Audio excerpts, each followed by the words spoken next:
Huh? Do you also see Navia and Clorinde over there? They look like they might have run into some kind of trouble. Let's go check out what's going on!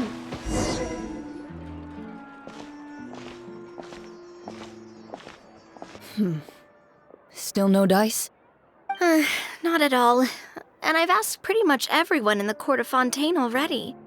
Lynette's ears drooped as soon as she heard that we'd have to be out and about for days on end. And Fremine, he hid himself under his helmet as soon as he realized there'd be people around that he didn't know. What about Chiori and Charlotte? I feel like both of them would be more than up to it. I've asked them already, but they're both pretty busy right now. I just gave the members of the Spina a few days off, too, so I don't want to bother them either. This is getting pretty difficult. Navia, Clorinde, what's up? Oh my. Well, if it isn't my dear partners. How are you all doing? Huh. Navia? Huh? Oh, you mean... Yep, this is our chance.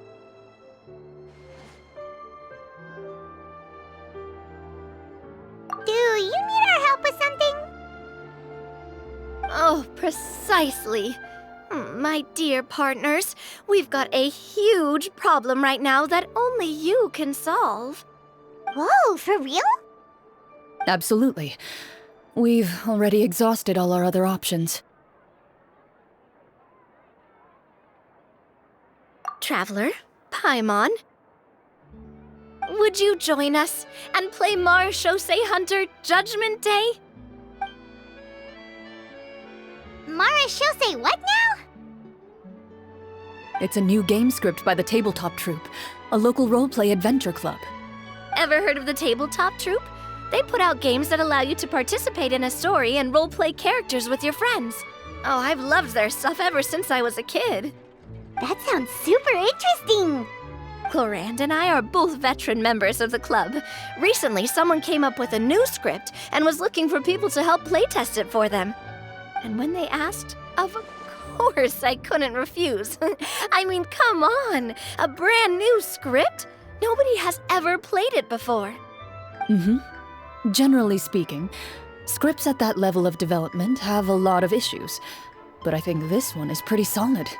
The author obviously put a lot of work into the story, and the world building is also quite credible. Whoa. I know I was the one that handed you the script, but some of us haven't read it yet. No spoilers, please. Anyway, the script calls for a team of 4. Ah, yes. We're missing one final player right now. So, you're saying you'll help us out? I knew I could count on you, partner. Paimon and the Traveler are kind of a package deal. Is that okay? That's not a problem. I'll adjust the pace based on the actual number of players, and ensure that everyone has a good time. Well, Traveler, what do you think? Wanna play? Paimon will follow your lead.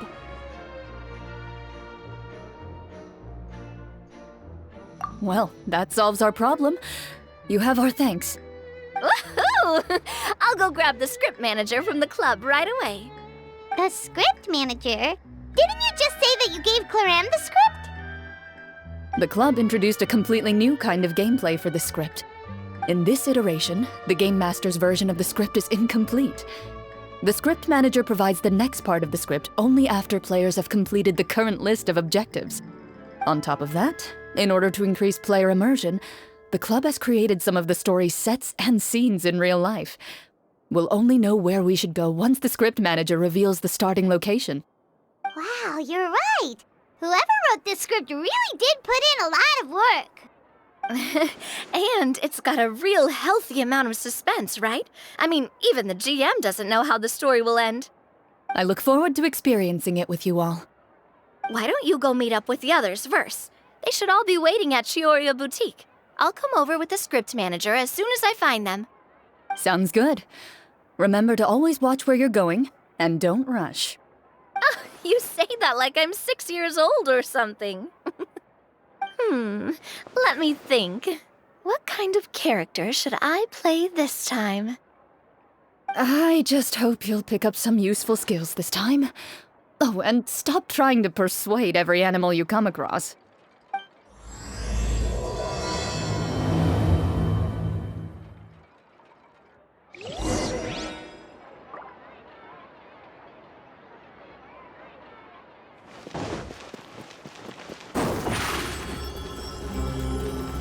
Over here!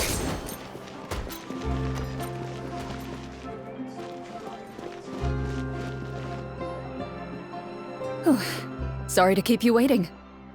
Ah, you're back! Huh? And you've got the Traveler and Paimon with you, too! What a pleasant surprise. I assume you'll be joining us for the game then? Lyney, Furina! Paimon didn't know you were playing too. Are you also members of the tabletop troupe?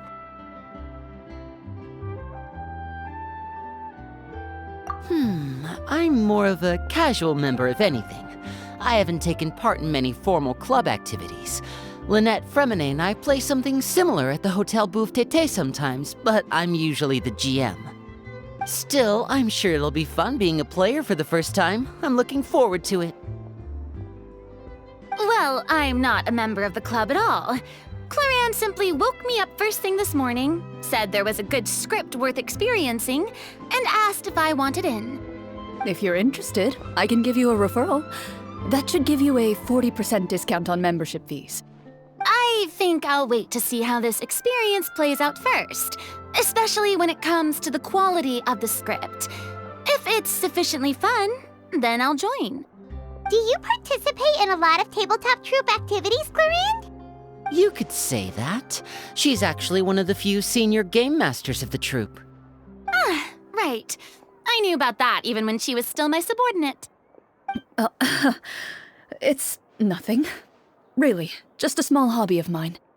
Wow. Paimon's so used to seeing you be all upstanding and intimidating as the champion duelist. It's kind of hard to imagine you role-playing with a bunch of friends. Surely you jest. I would never intentionally make things difficult for my players. I maintain a clear boundary between my professional and personal lives. The me you see at court represents the law and order of Fontaine. I put all personal feelings to the side and grant a fair duel to all who seek to defend their honor. But in my personal life, I'm just an ordinary person. Someone who feels anger and sadness, just like everyone else. Well, you say that, but for all the time I've known you, I don't think I've ever seen you cry. I've seen you get angry, sure, but now I'm wondering whether you were actually mad or if it just looked that way from the outside. I was probably in work mode during those times. Is that so? Well, in any case, I just feel like even in your personal life, you don't get emotional very often. So you want to see me cry? That might be a little difficult. A show of anger, though, that might be something I could accomplish. No, that's not what I meant.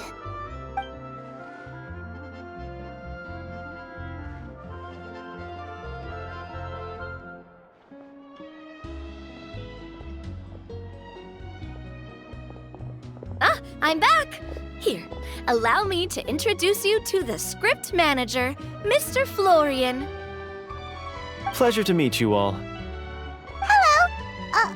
Wait, are you a champion duelist too, Mr. Florian? Oh, no. This is just the costume provided by the club. I occasionally play a few of the roles in my scripts. That sounds like a lot of work. It's nothing. It's the least we can do to give the players a more immersive experience.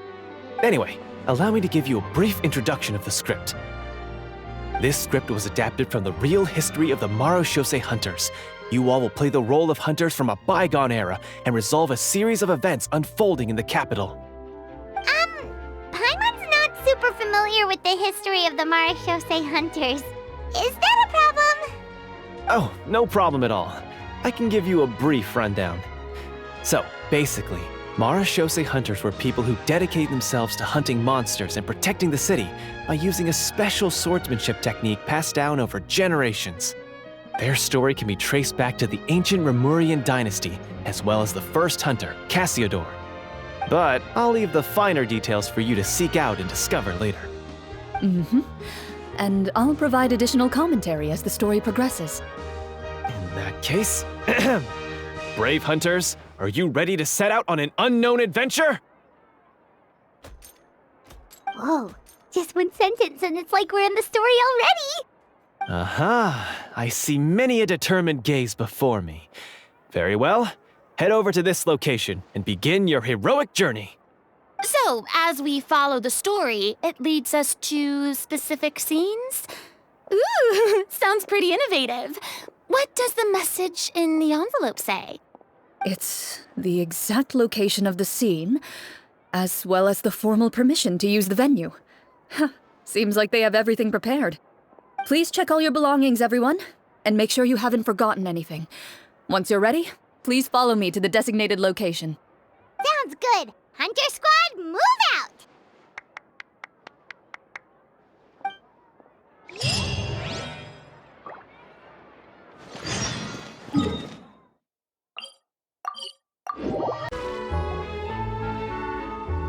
Whoa, they really have thought of everything. Even the phaetometer is here and ready to go for us. The phaetometer. What's that? It's a card that's used to determine action success or failure. We'll need to use it when we try to use certain skills. And what about all the dessert and tea? Is that for us as well? That's what the message said. Really? That's so nice. It feels just like a tea party with friends. Those snacks have Paimon's name written all over them! I think you might be more of a snack hunter than a Marashose hunter, Paimon. Snack Hunter Paimon reported for duty! If there are delicious snacks to be found, Paimon will track down every last one! The desserts are great. But I'm still looking forward to the story more than anything. Very fair. Then, let us begin. First, please pick up the blank character cards in front of you and write down your name and profession. You can find an abbreviated version of the rules printed on the back of your character card. If you have any questions, feel free to ask me. In this story, everyone is a Marashose hunter. To reflect this, the club has prepared a small badge for everyone. Ooh, nice! As hunters, you have proficiency in swordsmanship and fighting by default, so there's no need to allocate any additional skill points to those areas. Swordsmanship? So there's a fighting part to all of this? Paimon's not sure she can do all that on her own. Maybe Paimon can just stick with you? Why don't you share a character card then? The Traveler will be the Marashose hunter, and you can be her little floating assistant. Kinda like in real life. So, for the name, do I fill it out with the name of my character? Yep, it can be any name you like. You can use your real name too if you want. I do that whenever I get too lazy to think of a new name. Oh, so it would be like experiencing a different life, but still as yourself. That's not a bad idea. In that case, I think I'll continue to use the name Lyney then. Next up is the skill sheet. You have a limited amount of skill points that you can use to learn a number of skills. The more points you invest in a particular skill, the easier it will be to pass associated checks. I'll take persuasion and investigation. Those are must-haves when it comes to missions like these. Oh, those skills sound like they'd be useful for gathering intelligence! Good idea, Navia! Just as expected of a veteran player. So should we also take those skills then? Not necessarily. Since we're working together as a team, we could leave the negotiations to Navia and use our skill points to pick up other useful skills. For example, I think I'll take stealth and sleight of hand. That will give us more options if we run into any situations we can't negotiate our way out of. Oh, interesting. I wasn't thinking about it like that. I suppose it's not so different from an acting troupe. Everyone has their own role to play. Let me see. I'll take arts and performance. I'm not quite sure what use they'll be, but I'm not as knowledgeable about the other skills, and I am not too confident I'd be able to roleplay them well. Well, that leaves us. What do you want to learn, Traveler? Ha! Gotta say, this suits you really well. Nothing boosts morale like good food. Oh, something that'll help you get a read on other people's thoughts. Sounds useful. So what do you think? Are you sure you want to learn these 2 skills?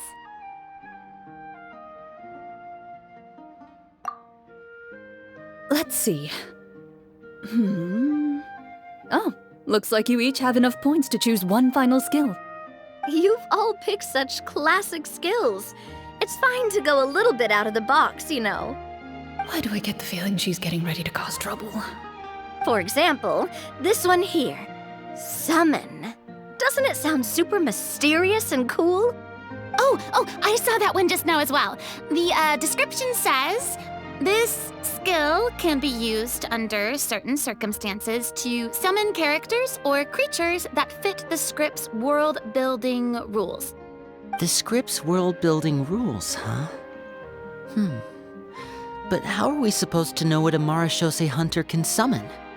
Oh, that's not for us to worry about, my friend. Just learn the skills that interest you, and the GM will take care of the rest. All right, you've convinced Paimon. Let's learn Summon then. Paimon can't wait to see what kind of thing shows up. Well, now that everyone's more or less finished creating their characters, we can begin. Since 2 of our players are doing this for the first time, though, let me ask. Would you like to play on easy mode or authentic mode? What's the difference between the 2? Well, in role-playing games, the story sometimes changes based on the decisions of the players and the results of the fatometer. For example, if you fail a check, that means you cannot use the target skill in that scenario. A critical failure may even result in further negative consequences. If you choose to play in authentic mode, every time you elect to use a skill, you'll need to use the fatometer to see whether you succeed or fail, and face any consequences that may follow. If you choose easy mode instead, every check will be successful by default, and you won't have to worry about luck playing a factor.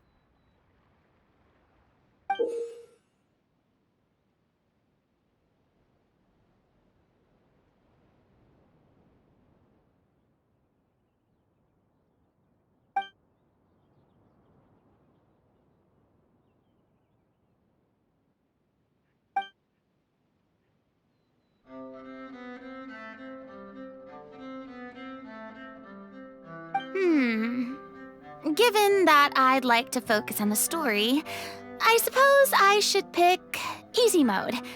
I'd feel bad if I brought the team down by failing my checks. Huh? Oh, come on. Don't worry about that. RNG is the lifeblood of role-playing games. I'm going with authentic mode for sure. Never knowing what you might have to overcome. Ugh, doesn't that sound exciting? I'd rather be mentally prepared for what might happen. All right, then I'll mark down Furina for easy mode. All her checks will be successful by default. As usual, Navia and Lyney will play on authentic mode. What about you, dear partner? How would you like to play? Are you sure? Trust me, you'll see the beauty of RNG. Honestly, I don't think Clorinde would make things too difficult for us no matter what the fatometer says. Isn't that right, Clorinde? No promises. That wasn't super reassuring.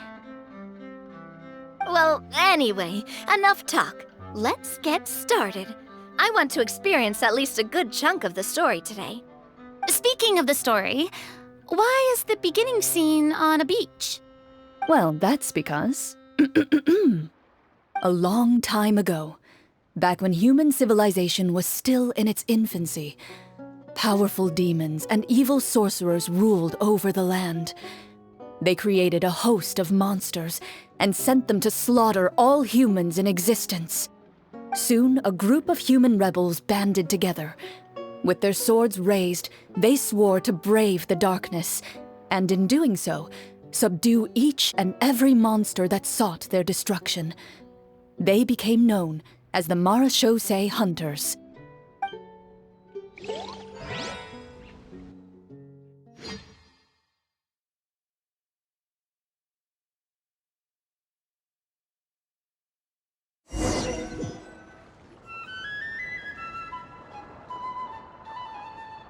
Sometime later, as a member of the Marashosei Hunters, you receive a commission. Following the address provided on the message, you take a boat and arrive at this strange city. As you inhale, you can taste the slightly salty air of the docks as you begin to survey your surroundings. There aren't many people in the vicinity, but you do take note of a few others who, like you, seem to be sizing up this place. Your eyes meet, and you realize these people are fellow Marashosei hunters, likely led to this location after receiving the same commission as you. You're all Marashosei hunters too, right? Allow me to introduce myself. The name's Navia, monster hunter by trade and helpful neighborhood businesswoman on the side. What say you to traveling together? We can help each other out on the road. Okay, count me in. My name is Lyney. I've been wandering since I was little and picked up a few less than legal tricks along the way. I was adopted by a Marashosei hunter and later chose to follow in his footsteps. Is this where you introduce your character to everyone? It sounds like they've done this dozens of times. My name is Furina, and, I grew up in a noble family. I always had a strong interest in performance and the arts. Even though I'm a Marashosei hunter, what I really want is to be a performing artiste. Hey, that's really cool. You can do it, Furina. That's exactly how it's done. Paimon is Paimon, a good friend and companion to this Marashosei hunter right here. I've been studying the culinary arts since I was a child. I hope my delicious food can help boost people's spirits. That's wonderful. I'll be looking forward to your cooking during our adventures together. Well, if we're all here for the same commission, why don't we take some time to confirm what we need to do? You open your envelopes at the same time. The message reads, "To the honorable and trustworthy Marashosei hunters, our kingdom is currently facing a grave crisis. The lands outside the capital have been overtaken by monsters, and our people are being led astray by forces of wickedness. We beseech you, please help us resolve this crisis and return peace and stability to our home." Huh. The layout of this city looks super familiar. It kind of reminds Paimon of Mondstadt. The scriptwriter must have used a real-world city as a reference when coming up with the map. As experienced hunters, the layout of the city reminds you of places once traveled. You recall the sight of tree-lined streets and the gentle tranquility of days gone by. Yet, as you regard the city in front of you, it appears to be little more than an empty shell. Its hollow gates are open to you, beckoning you to come forth and bring salvation back to the town. I carefully read every line of the letter and turn my attention to the signatures at the bottom. Who issued this commission to us? You see a long string of unfamiliar names. It would seem that many of the residents of the city issued this commission together. They sensed that things were not right within the kingdom and sent a distress signal to the outside world. In that case, why don't we take a walk around the city and see if we can learn anything from the local residents? Oh, good idea. We might be able to get some leads on the monsters and bad guys we're after. You look up and see a tavern nearby. It appears to be open for the day. Why don't we go check out that tavern? If the novels I've read are anything to go by, taverns are usually full of information.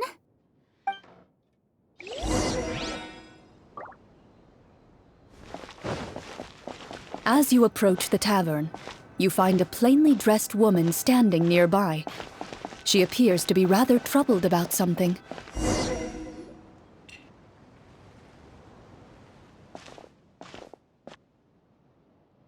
Greetings, friend. Lovely weather we're having today, don't you think? Oh, hello. I suppose you're right. The weather today is quite lovely. If only those monsters out there would stop causing trouble. It seems like every character included in the script has a certain amount of useful information to offer. If we keep asking questions, we might be able to get some good leads. Oh, come now, don't be sad. Life is all about optimism. Oh, that reminds me. What did you have for breakfast this morning? Huh? I don't think that's the kind of question we're supposed to ask. Nothing turns a frown upside down like good food. How about some macarons? I could make you some. You didn't even take cooking as one of your skill proficiencies. That's not necessary, miss. Excuse me for saying this, but you don't really look like a chef. Besides, I'm not really a fan of sweets. So you're someone who barely smiles and doesn't like sweets. You're really starting to remind me of this one friend of mine. Hey! Did she just... me? Clorinde must have broke character for a second. This isn't getting us anywhere. Traveler, maybe you can think of something.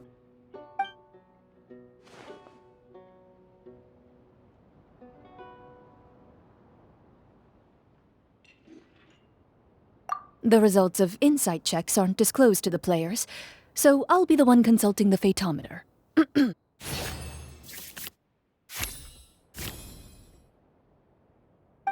You recall all the lessons you've learned in your time and begin to carefully observe the woman's mannerisms. You notice that when she's quiet, she has an empty look in her eyes, as if her thoughts have drifted to a place far, far away. And when she speaks, she often subconsciously reaches out to touch the ring on her left hand. So you noticed. That's a little embarrassing. A horde of monsters suddenly appeared near the capital recently, so all the guards were dispatched to fight them.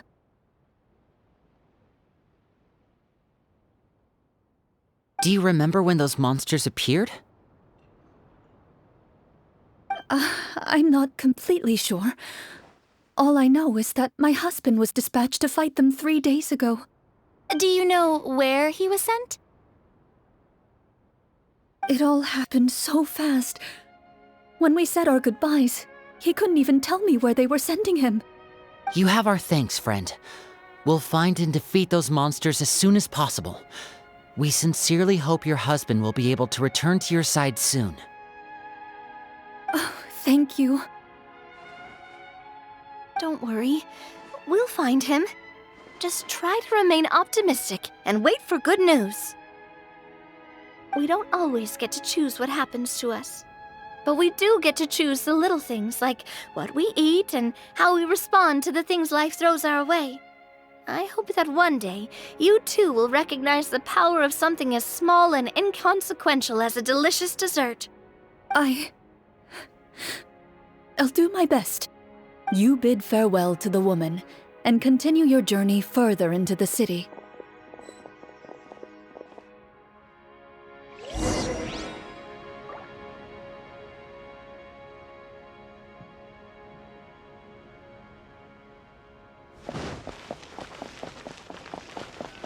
As you venture further into the city, the streets appear largely empty. An elderly woman walks past. You see her shake her head as she puts away her wrinkled wallet. A nearby merchant folds his arms and gives you a disdainful look. You get the impression that he's someone who has long gotten used to the sight before him.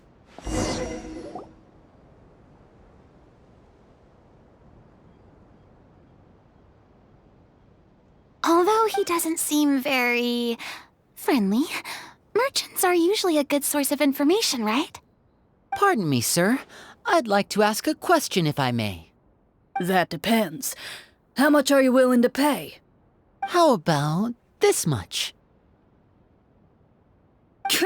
What do you take me for? Some lowly beggar? You can't even buy half an onion with that amount. Surely an onion can't be that expensive, right? What do you know? War's nearly upon us. Everything costs several times what it did before. If you're not gonna buy anything, then scram.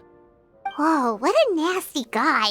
Maybe we shouldn't even bother talking to him. But he still might have information we need.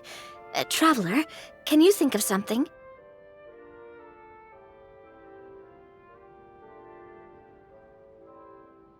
Sir, we came to this city to solve the very problem you seem to be referring to. The war you mentioned, would it happen to be against the monsters outside the city? If you happen to be well informed and know a thing or two about what's going on, we'd appreciate it if you could share that information with us. After all, the sooner this problem gets resolved, the easier it will be for you to do your business.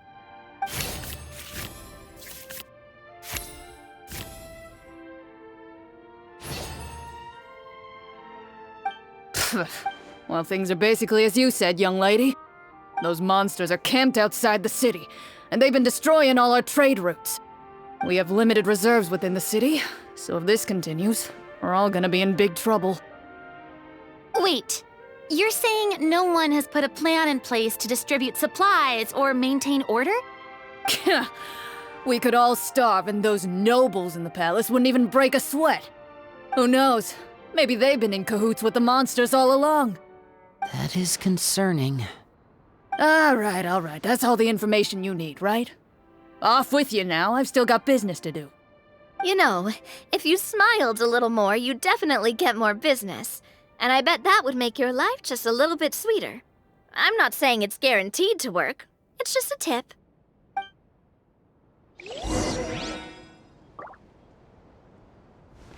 Should we try to go somewhere with more people?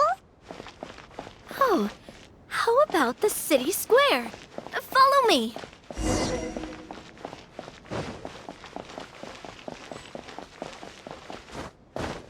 Before you lies the city's central square. You see a man with a slightly anxious look on his face, pacing back and forth, his head hanging low. He doesn't seem to notice your approach. Still immersed in his own thoughts, he shakes his head and lets out a long sigh. This guy seems promising enough. Maybe I can get some information out of him. Hello, sir. Is there anything I can do to help you? Wait, you're... I'm... Oh, dear goodness! You're a Marashose hunter! You recognize us? Are you one of the people who wrote the commission letter? Yes! Oh, I didn't expect you to actually come! Oh, what great news! The city is saved! What happened here? Alas, we once lived comfortable, carefree lives. This city used to be free of monsters. The first Marashose hunter, Casiodor, the Golden Hunter, he was the one who drove them back. However, monsters have once again surrounded the city. Perhaps the seal that kept them at bay has lost its power. Or perhaps an evil sorcerer has been meddling in our affairs. All I know for sure is that their return has stripped the city of any chance at peace. Are there not enough soldiers to drive them out? It's not a question of numbers. The guards simply have no idea how to deal with them. Most people my age have never even seen one of the monsters, much less been trained to fight against them. What's worse, Many of us don't even know the history of the Marashose hunters anymore. When I was a child, though, my grandfather would tell me stories about how the Marashose hunters drove back the monsters. So, on the off chance that something might come of it, I decided to reach out to you. To be perfectly honest, I was starting to think all those stories were just tall tales. But now that I've seen you in person, I finally know that it was true! Well, you can rest easy, friend. The righteous and formidable Marashose hunters are on the case. The man is touched by your determination and resolve. His eyes begin to well with tears of relief. Still, if we are going to hunt the monsters, we need to know where to find them. Can you give us any leads? All I know is that the area outside the city is dangerous. I'm afraid I can't point you toward a specific location. Oh, although, if you leave the capital through the main gate and follow the road, you should run into a group of guards. They might know more about where to find the monsters. I see. We'll go look for them then. All right, be careful. Oh, and one last thing. The monsters outside the city are just part of the problem. There are evil sorcerers inside the city as well, so be on your guard. They're actively working with the monsters, and have corrupted the court ministers with malicious magic. They're the reason why, even inside the city, everything has been a giant mess. Even one of our kindest ministers has turned into a boorish and unreasonable figure, interested in nothing but enacting laws that exploit the people. Who knows how much longer we'll be able to go on like this. Talk about being stuck between a rock and a hard place. I feel bad for him. Maybe we should try to cheer him up? Huh? Like, now? Is this really the right time? I appreciate your kindness, but for now, it's more important to focus on the crisis at hand. Brave hunters, I leave the future of this kingdom to you.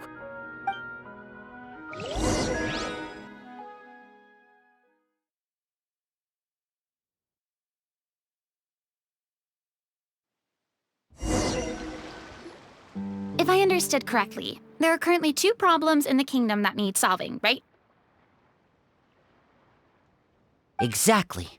We need to defeat the monsters outside the city and take down the evil sorcerer stirring up trouble from within. But which problem should we tackle first?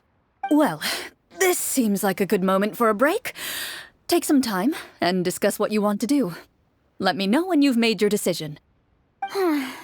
I really didn't expect the people in the city to keep us at arm's length like that.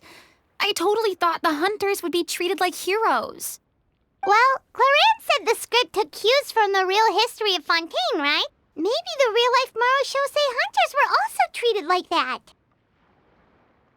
I wouldn't say it's a perfect representation of history, but there are definitely some similarities. Would you like to hear more about it? Sure. As long as it doesn't spoil anything in the script. You brought up bits and pieces of the hunter's history before, but it was all in passing. Paimon wants to know too! The hunters were super powerful, right? Were they all from a special line of supernatural beings or something? Kind of like the yokai in Inazuma? No. All Marashose hunters were ordinary mortal fighters. The only thing that set them apart were the special sword techniques passed down over the centuries. Huh? So you mean anyone could become a Marashose hunter? In theory, yes. All you would need to do is survive the rigorous training and master the swordsmanship techniques required to fight the monsters. Still, most people dropped out at the early stages, and others called it quits the minute they saw a monster in person. To become a hunter, you must be strong in both body and mind. What kind of monsters did the hunters fight exactly? Oh, and the evil sorcerer the script mentions. Did they exist in real life too? The land of Fontaine once played host to an ancient dynasty known as Remuria. After that dynasty fell, monsters began to appear, intent on obstructing humans from establishing a new social order. One of the ancient sorcerers of Remuria used his power to assemble a formidable army of golems. He sought to use that force to establish himself as king. Now, wait a second. Don't tell me that guy was the inspiration for the evil sorcerer in the script. We still haven't found any in-game information on him yet. So, why don't you talk about someone else for now? Well, I wasn't planning on going into anything you might be able to find out in the game. But if you want me to talk about something else, then... How about Casiodor, the Golden Hunter? Or Egeria, the ex-Hydro Archon? Wait, but those people are all from a super long time ago. Where did you learn all this, Clorinde? From my master. Huh. By master, you mean Miss Petronia? Is someone you know? Absolutely. Miss Petronia and my father were good friends. Back in the day, she would often bring Clorinde over to play, but then... Let's not get off topic. Anyway, back to what I was saying. Responding to Egeria's call, a number of warriors followed Casiodor into battle against the monsters. This group of warriors, under Casiodor's leadership, became known as the Marechaussee Hunters. Yet, as Fontaine entered an era of peace, their work gradually became obsolete. The Marechaussee Phantom, originally an association made up of hunters, eventually came to be predominantly comprised of Melusines. Ah, I see. That explains why most of the people in the script have forgotten the hunters or think of them as nothing more than a legend. Is that really a bad thing, though?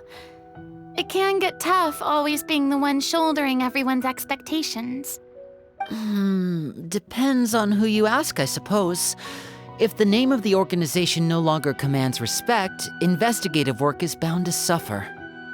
Speaking of investigations, which problem should we tackle first? Monsters or evil sorcerer? I vote monsters. That's the main duty of the hunters, right? We can come back to the sorcerer later. Well said, Miss Furina. Plus, if the sorcerers really are the masterminds behind this whole thing, defeating the monsters could give us some clues on their intentions as well. What about you, partner? What do you think?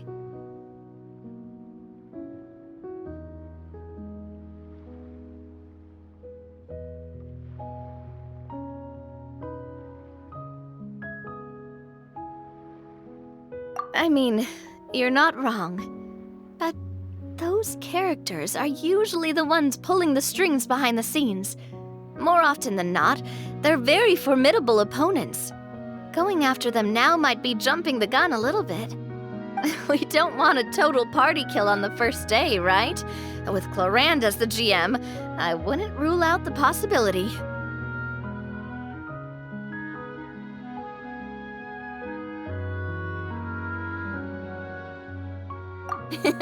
Then it's settled. Let's go hunt some monsters. All right. After some discussion, you decide to turn around and head out of the city.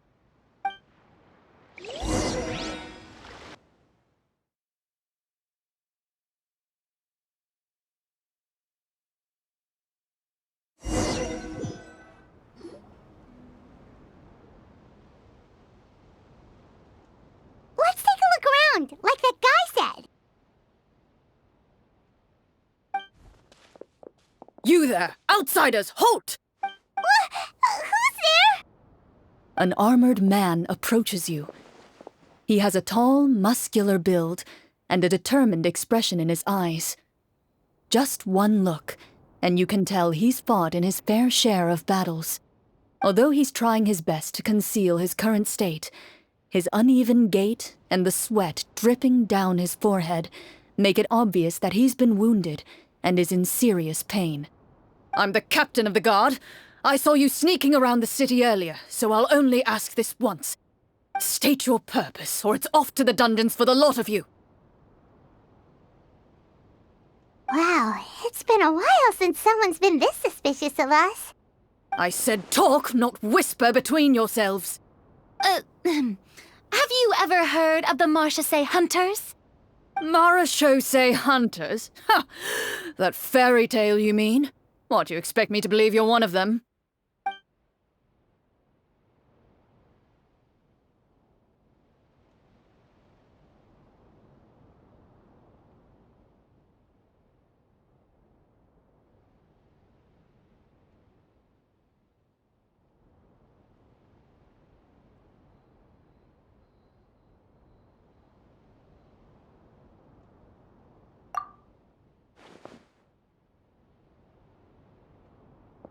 Sir, we were indeed in the city earlier, but our purpose was only to gather information on the monsters. We're here to help the city and all the people within it. Your guards are still fighting the monsters as we speak. They could be seriously wounded and in grave need of support. You need all the help you can get.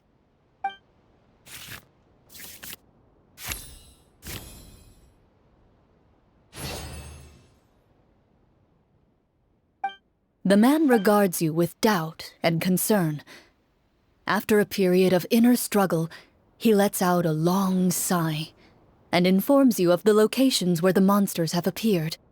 Those monsters aren't easy to deal with, but if you insist on going, I won't stop you either. I just hope all the guards will be able to come back to their families alive. I wish you the best of luck.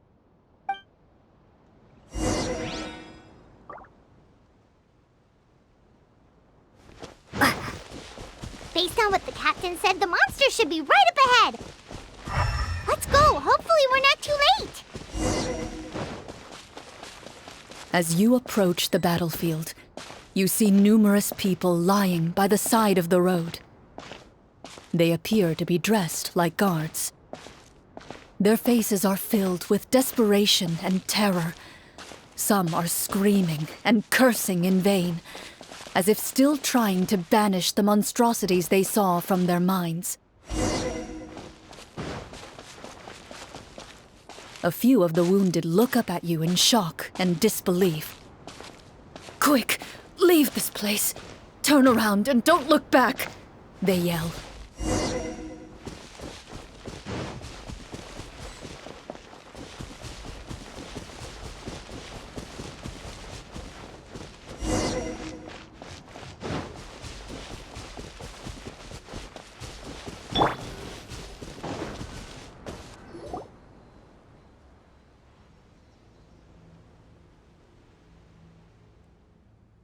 This is the place he mentioned, right? You see broken iron swords scattered all around you, and downed trees riddled with terrifying claw marks. All the signs point to one thing. A truly devastating battle just took place here. Be on your guard, everyone. The monsters might still be around. Before you can finish your sentence, you hear rustling sounds from the surrounding bushes. The monsters have emerged. They close in on you without fear. You get the impression that, in their bloodthirsty eyes, you're just another meal for them to devour. A little help here! This thing wants to eat Paimon! Your battle round begins now.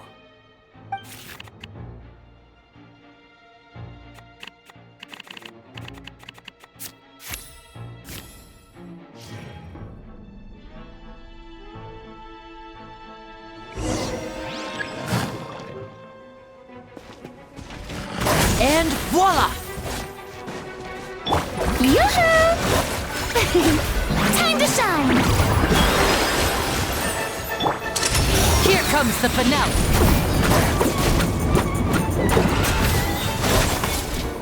The next battle round begins now.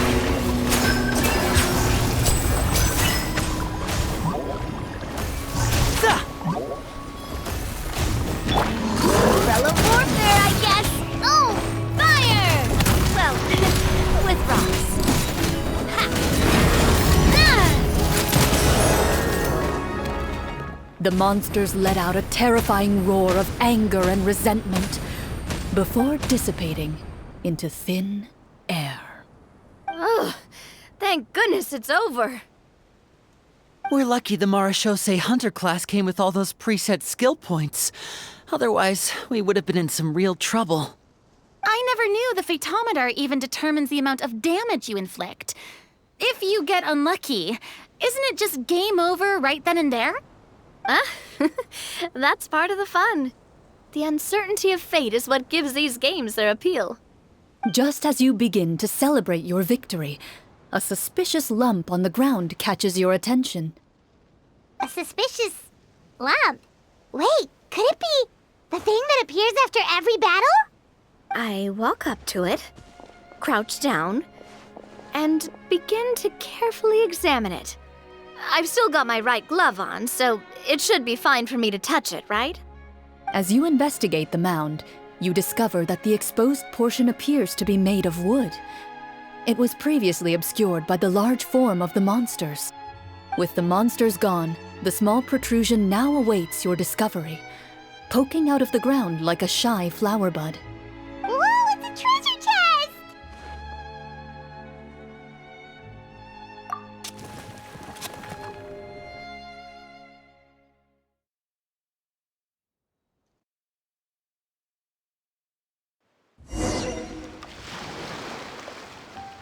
With everyone's help, you successfully excavate the wooden chest from the ground. Even without opening it, you can tell from the mora and jewels scattered around the chest that it must contain quite the fortune. Makes sense. We worked hard for this. Let's open it and we can share what's inside. I can understand your excitement, Paimon, but think about it. Doesn't it seem like there are people out there who need this treasure more than us? Yeah. Think about all the people suffering in the capital, or all those guards who got hurt fighting the monsters. Wouldn't it be better if we gave the treasure to them? Wait, is that how it works? Paimon thought since we were the ones to dig it up, we could just take it for ourselves. Well, let's put it this way. Any decision you make during a role-playing game can impact the future course of the story. But would the people really believe us? It's hard enough for us to prove we're Marchese hunters. What if they think we procured the treasure illegally? They might get even more suspicious of us. That's definitely something we should consider. Maybe we can come up with an explanation in advance. Well, if donating it could cause that much trouble, why don't we use it to buy some gear and fill up on good food? Then we'll be ready to fight even more bad guys. Looks like you're facing a difficult choice once again. Well, it's getting late. Why don't we call it a day for now? Wow, where did the time go? I'm not sure if it's because I'm having so much fun with you all or because the story is particularly enticing, but I feel like I could almost keep going. Here, here. Ooh, how about we play through the night? I'm not sure I'll have enough energy for that. Yeah, that won't work for me either. Lynette will give me an earful if I get home too late. I understand how you feel, Navia, but we have to change venues for the next part of the story anyway. Huh? Another location? There's a special note for the GM at the end of this section that says to proceed to an indoor set for the next part of the script. Whoa, they really pulled out all the stops for this new script. Well, even if we end the game for the day, we can still stay a little longer and hear Clorinde finish her story, right? Paimon wants to hear more about the history of the hunters. Something tells me you just want to finish the free desserts before we break for the day. That's just a coincidence, okay? Besides, to Paimon, not finishing free food feels even worse than having to buy her own. And anyway, Paimon really does want to hear more about Clorinde's master. Well...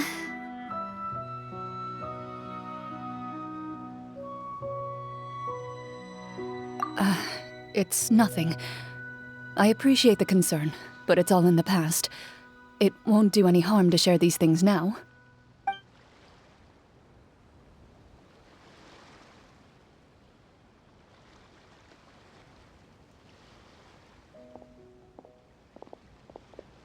My earliest memories are of living with Master.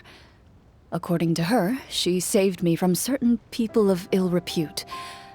My birth parents had left me behind some time before that. What a heavy beginning for a life story.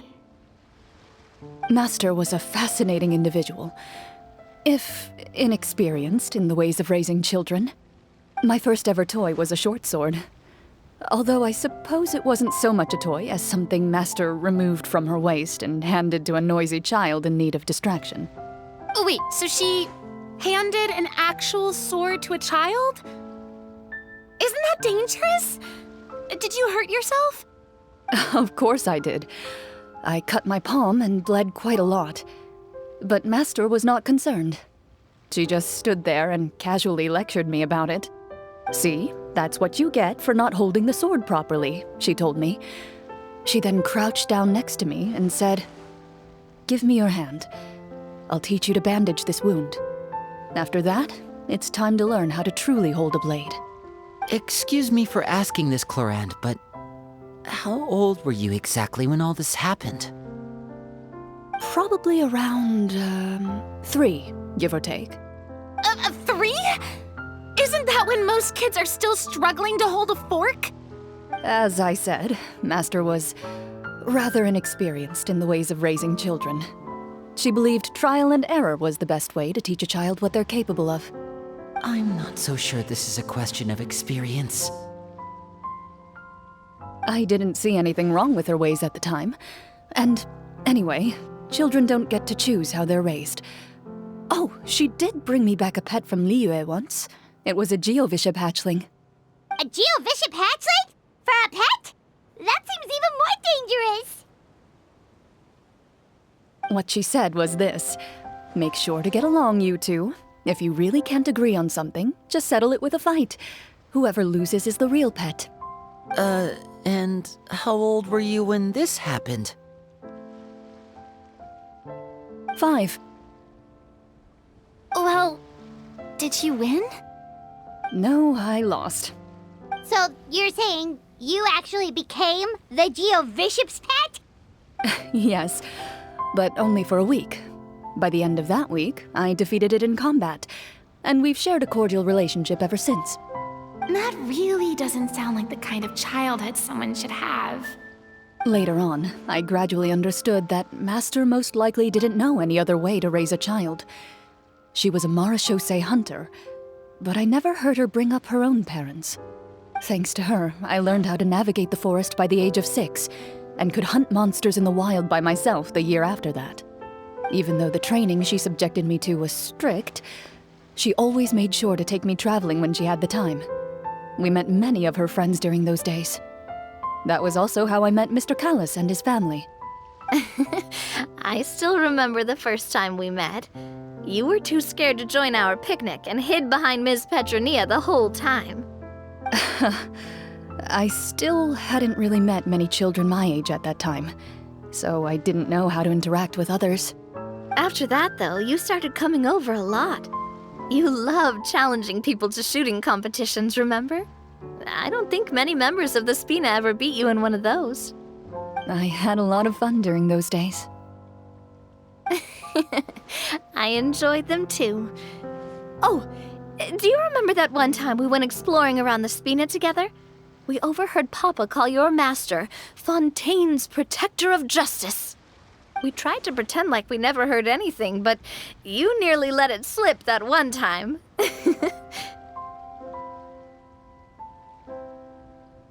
Protector of Justice? Oh, wait, you mean that vigilante hero from 20 years ago? The one who is always active at night? Yep, that would be her. She often would put on a black cloak and go out at night. I never knew where she went or what she was doing. Until, like Navia said, we overheard the truth from Mr. Callis that night. 20 years ago, huh?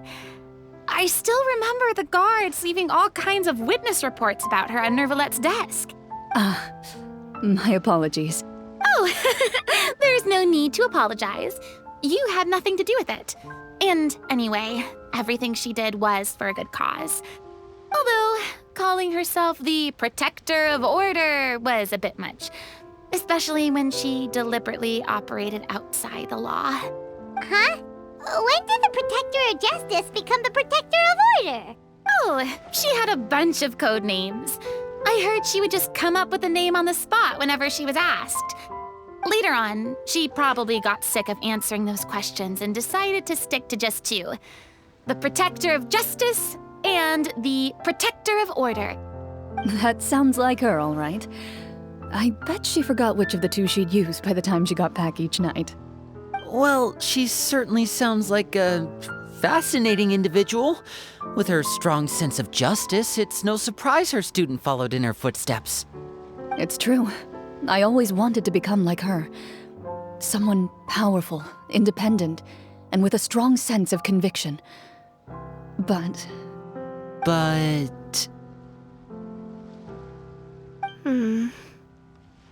She suddenly disappeared the night I turned 10 years old. Disappeared? What happened? I have no idea. She didn't even leave a note. I was never able to find out where she went. That night, I was celebrating my birthday at Navia's house, but Master never came to pick me up. When I returned home on my own, it was to an empty house. When she still didn't appear after a few days, I went to Mr. Callus's house to ask about her whereabouts, but he only shook his head. Papa probably didn't know either. I know he sent a few people to investigate the matter in secret, but they never found any credible leads. Don't worry, I understand. To be perfectly honest, given Master's personality and way of doing things, it all made a lot of sense. If I had to guess, I'd say she probably used it as an opportunity to force me to become independent. Just like how, when a litter of kittens reaches a certain age, the mother willingly leaves them behind. Were you upset, Clorinde?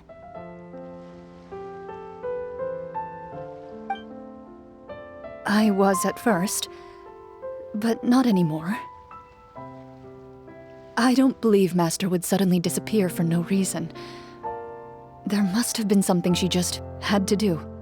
Well, despite everything, you still managed to follow in her footsteps and become the greatest champion duelist in all of Fontaine. You're practically a living symbol of law and justice. I suspect my position would be far too by the books for her. Master always did whatever she pleased. But you're right. I suppose I do take after her in some ways. Who knew Clorinde had such an interesting past? I never had the chance to ask her about it before. I wonder... if Clorinde's master were the champion duelist back then, would that duel against Mr. Callus have gone differently? Oh no. Judging by the atmosphere, Clorinde and Navia are probably thinking something similar. The mood just got super awkward all of a sudden. Well, anyway... would you look at the time? It's getting dark, so we should probably call it a day for real this time. If we keep talking like this, we really will be here all night. I had a great time today, Miss Clorinde. Thank you for being our GM. Anytime. The script was good, but I've got to say, your childhood stories were even better. Hey, you should tell us more about that fight against the Geo-Bishop sometime. Maybe your master was onto something. You could be right. What does she mean, onto something? I certainly don't know any 5-year-olds who want to fight a bishop in their spare time. Guess I'll head back as well. I need to save my energy if I want to continue enjoying the story tomorrow. You're that excited to hear about my fight with the bishop? I was talking about the script.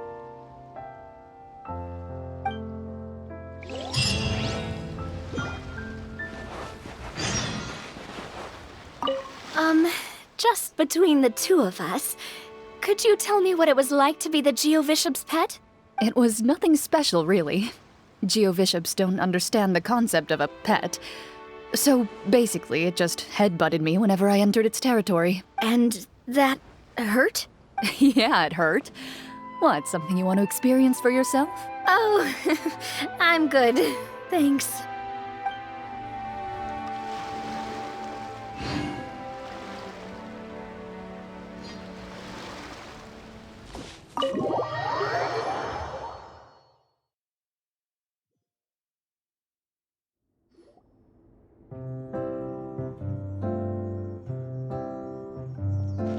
Looks like everyone's here.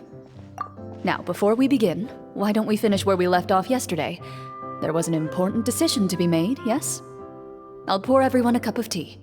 Is that really the most important part, though, Clorinde? Paimon's more concerned about our current surroundings. Heavy walls, cold railings, dim lights. This is obviously supposed to be a prison. I admire the work put into the set. Still, it's obvious the scriptwriter has never paid a visit to the fortress of Meripede. So the set is going to be a part of the script? Unfortunately, that is something I can neither confirm nor deny. Anyone think Clorinde's smile is starting to look kinda scary? Well, whatever happens, we'll just have to push on. But first, we should really figure out what to do with this treasure. If we're worried about arousing suspicion because of our identity, why don't we give ourselves a different name, just like Clorinde's master did? Yeah, it might be better to keep a low profile. As long as we're helping people, it doesn't matter who we are or what we're called. Staring at me won't get you anywhere. Or did you want some more tea? Oh, Paimon's good. Thanks. Why aren't you saying anything, Navia? Wait, what's that next to you? Oh, this is the short sword Clorinde mentioned last night. I found it. Huh. I'm surprised you managed to track it down after all this time. Well, I made sure to take good care of it, considering the circumstances in which you gave it to me. Of course I had to keep it safe. Anyway, where were we? Oh, right. I was just thinking about all the potential ways for us to break out of prison. We could dig a tunnel, or try to bribe the guards. Wait, we haven't been thrown into prison yet, have we? Well, it's only a matter of time. It pays to be prepared. Just like how you should always have an umbrella on hand, even when it's sunny. All right, Paimon's made up her mind. Let's just give the treasure away. Paimon may have wanted to keep it, but if it's going to land us in prison somehow, Paimon will be too upset to enjoy her snacks.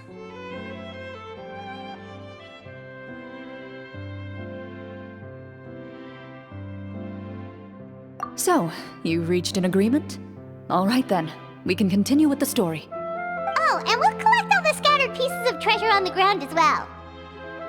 All right. You collect the treasure and make your way back to the capital with your bag of loot in hand.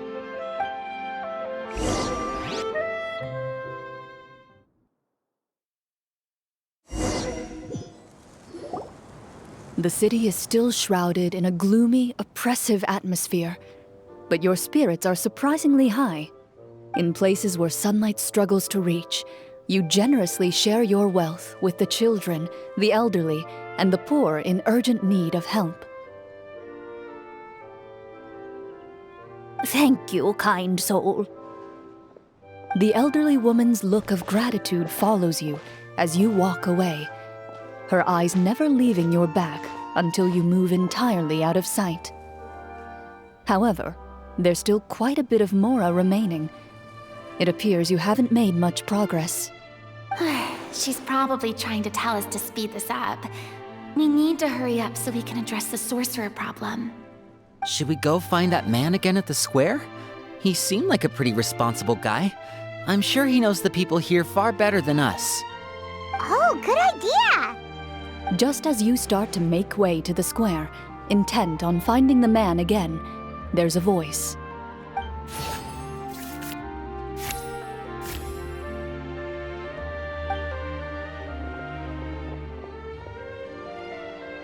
Please wait, distinguished guests. Several strange guards suddenly call out to you. They run forward to meet you and proceed to politely pay their respects. Greetings, gentlemen. Are we being invited for afternoon tea? Surely you jest, my lady. That would not be our place. It is His Excellency the King who requests to meet with you. Please come with us.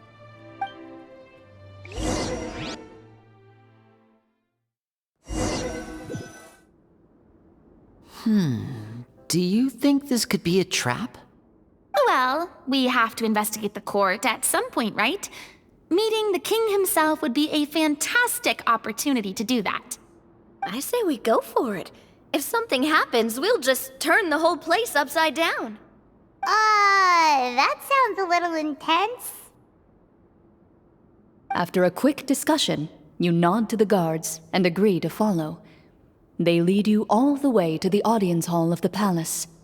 Gilded tables line both sides of the hall. The space itself is adorned with all manner of expensive antiques, glass shelves, and silver candlesticks. The items appear quite ordinary in size and dimension, yet their presence somehow makes the emptiness of the hall feel even more surreal and ominous. Wow, it's so luxurious! The elderly king, clad in a magnificent robe, sits upon the deep crimson throne before you. He wears above his head a majestic crown, with a gemstone the size of a bird's egg set right at the very front. As you observe it, you see a complex pattern of light reflect off its surface. They're here, Your Majesty. A man dressed in dark clothes, likely a minister, shields his mouth with his hands and bends down to whisper a few words to the king. After a moment, he lowers his hands and stands back up. His gaze shifts to fixate on your group, but he does not move from his place at the king's side. The king does not appear entirely aware of his surroundings. The man by his side, though. We should keep a close eye on him. The king remains still and says nothing. The minister is the one who speaks.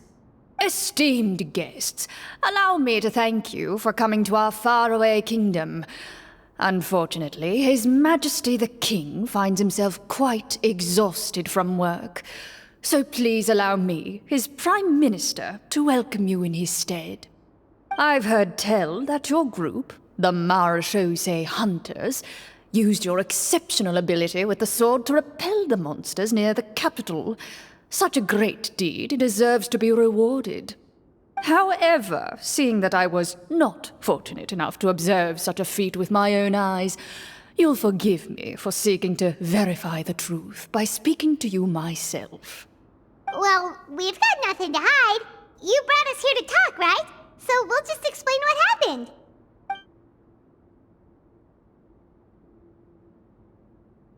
The golem's blades were so powerful, they could cut down trees in a single swipe.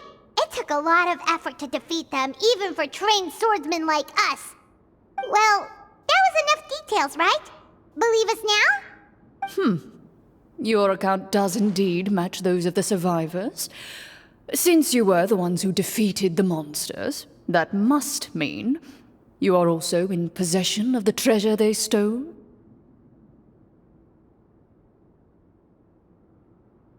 Well, we did take the treasure, but... How did he know about the treasure? Then I must ask that you return it at once. It belongs to the kingdom. Wait, but didn't you just say that our great deed deserved a reward? Shouldn't the treasure be considered a part of that? Yes, that was indeed what I said. But you seem to have forgotten a very important distinction. Only that which is freely given by the king can be considered a reward. Taking the rightful wealth of a kingdom without said permission, on the other hand, is a crime. But that's completely unreasonable. Yeah, that makes no sense! If it weren't for us, the treasure would still be buried underground somewhere! Maybe so, yet the fact remains. You tried to dispose of the treasure without reporting it to the court and without receiving permission, yes? What, no answer? Surely you're not insinuating that you, a group of legendary Marechaussee hunters, sought to take the treasure for yourselves? Well, what about the king? Is he just gonna let this guy talk for him the whole time? Clad in his magnificent robe, the king remains seated, with his hands resting on either side of the throne. His posture is rigid and unmoving. He stares forward with an empty look in his eyes, completely unmoved by the events before him.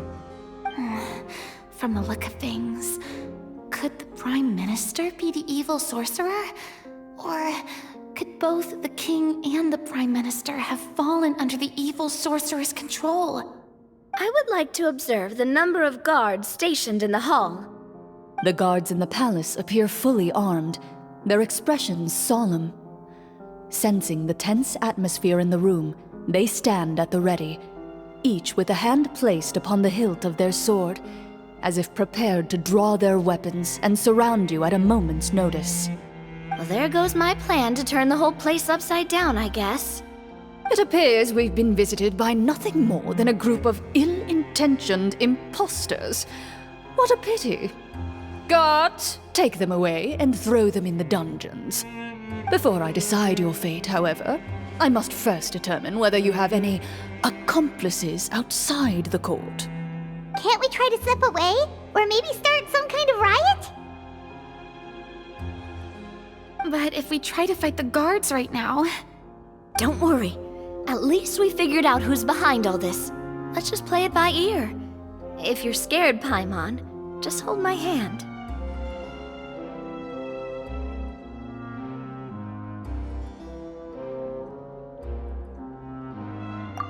Thanks, you guys.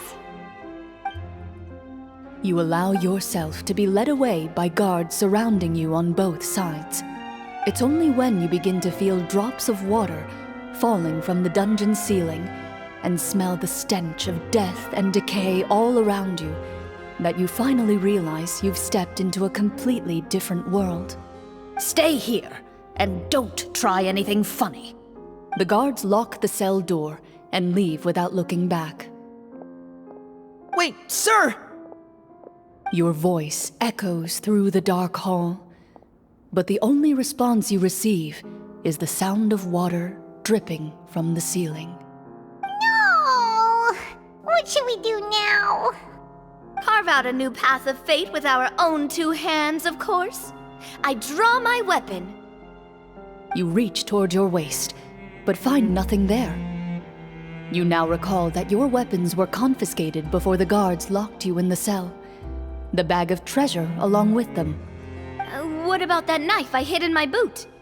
When did you hide it in there? When I was thinking about digging a tunnel. Rejected. You failed to inform the GM of this course of action. Moreover, the guards would have conducted a thorough search before throwing you in prison. And the keys to the cell aren't anywhere to be seen? Correct. You don't even feel a lock hole on the cell door. Oh, well, there goes all our plans. Indeed. Huh? Why are you the one saying indeed? Because that statement holds true for me as well. This is where the script ends. What? But that's a terrible ending! Generally speaking, this should be the point where the scriptwriter gives the players some kind of hint, or gives the GM some kind of code for how to move forward. I mean, maybe they just really wanted us to be immersed in the feeling of being in prison? Like, they'll only show us the way out once we've grown truly and utterly desperate? That is a possibility. If only there were desserts and tea in real prison. Oh, wait, guess that's kind of how the Fortress of Meripede works if you're lucky. Oh, before I forget, Navia, the short sword you had with you earlier. I took a closer look, and the craftsmanship doesn't appear to resemble anything from this era. If I remember correctly, that style was last in vogue several hundred years ago. Wait, Clorinde said that sword used to belong to her master, right? Does that mean her master has been alive that long? I doubt it. The way she went about things often made her seem childish more than anything. I'd say the sword was most likely an heirloom passed down over time. Hang on. A precious heirloom passed down to you by your master. And you gave it to me just like that? You weren't worried I might lose it? Master left many things to me when she disappeared. There was the sword, an old key, and a good amount of junk she probably just didn't want to take with her. I gave you the sword back then, because I didn't want our friendship to end. Wait, When did this happen exactly? After the duel between Mr. Callis and myself. Before that, Clorinde would have meals with us and even stay over at the Spina some days. She was on great terms with Papa as well. After the duel, though, there was a period of time where we simply didn't know how to face each other. She entrusted this sword to me, and never came back. We were both sad, and conflicted, and totally overthinking everything as a result. Whenever I looked at this sword, I couldn't help but wonder if Miss Petronia had never introduced us to each other at that picnic. Maybe part of the sadness I was feeling could have been avoided. Back then, it felt like I hadn't just lost a father, but a close friend as well. No one can change the past. The most important thing is that you two found your way back to each other and can enjoy things like this together. Yep, you're right. I'm sorry, you two. I didn't mean to bring up any sad memories. Think nothing of it. No one here is at fault.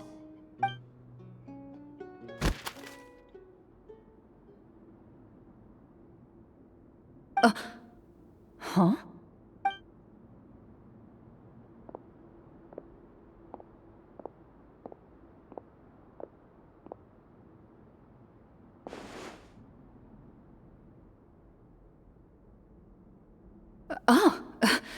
Looks like the next part of our script is here. Perfect timing. The situation was really starting to get desperate. And not just because of the prison thing. From Clorinde's face, Paimon really can't tell if it's good news or bad news.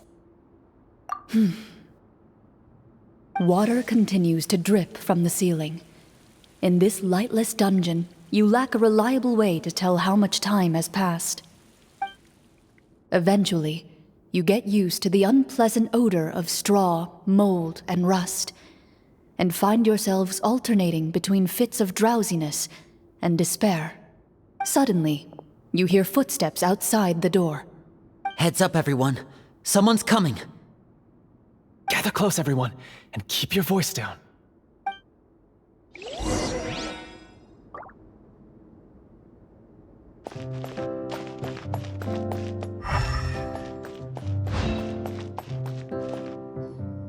Who are you?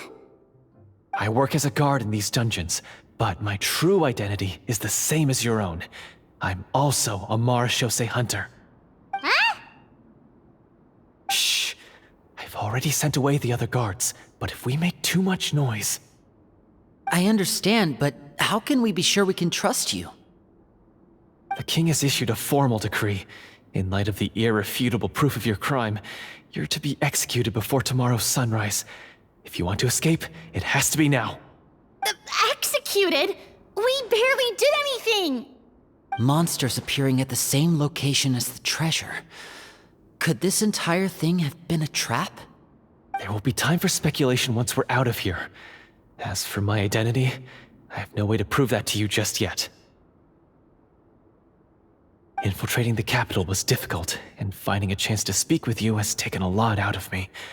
I could go on, but I think we can all agree that now is not the time for details.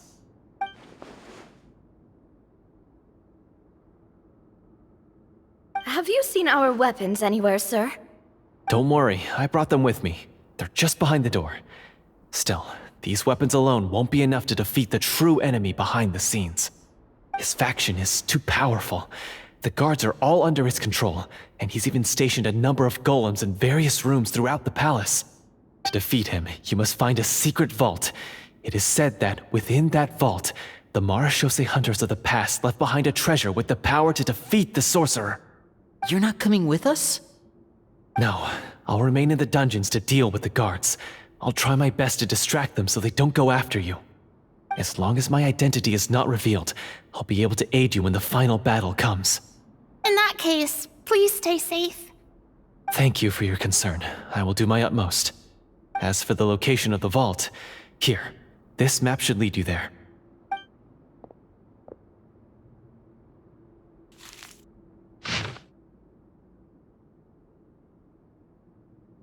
Got it. All right, once I open the door, remember to stick close and refrain from making any noise. I'll lead you out of here as quickly as possible. You now have the chance to restore the honor and legacy of the Mara Shosei Hunters. So please, get out there and reclaim what's ours. And be sure to exercise caution. With the help of the guard, you successfully escape the dungeons. Your sense of despair and anxiety both seem to fade as you continue your quest.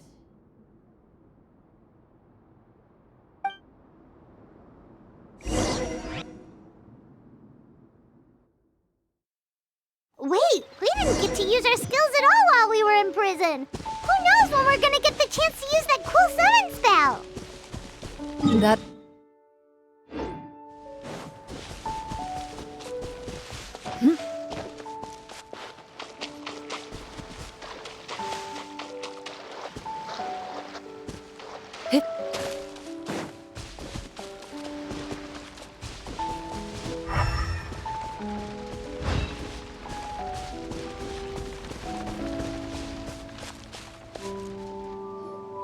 This should be the place marked on the map. This bit of rock certainly looks suspicious. Well, I'd say an investigation's in order then. Plus, if all else fails, we can just blow it up. Wow, you really meant that! Before you lies a serene stretch of open water, its surface shimmering a brilliant shade of sapphire blue. Well, guess this means it's time for a swim!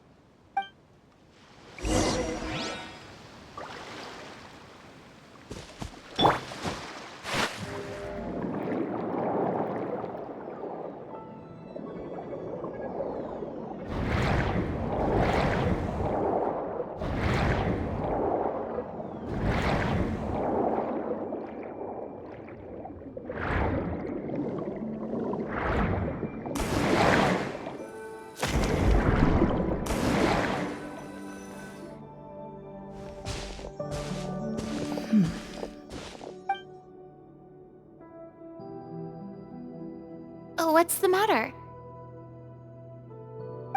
It's nothing. As you step into the cave, you find yourself in an eerily quiet space. Before you lies a narrow passageway that appears to trail off endlessly into the distance.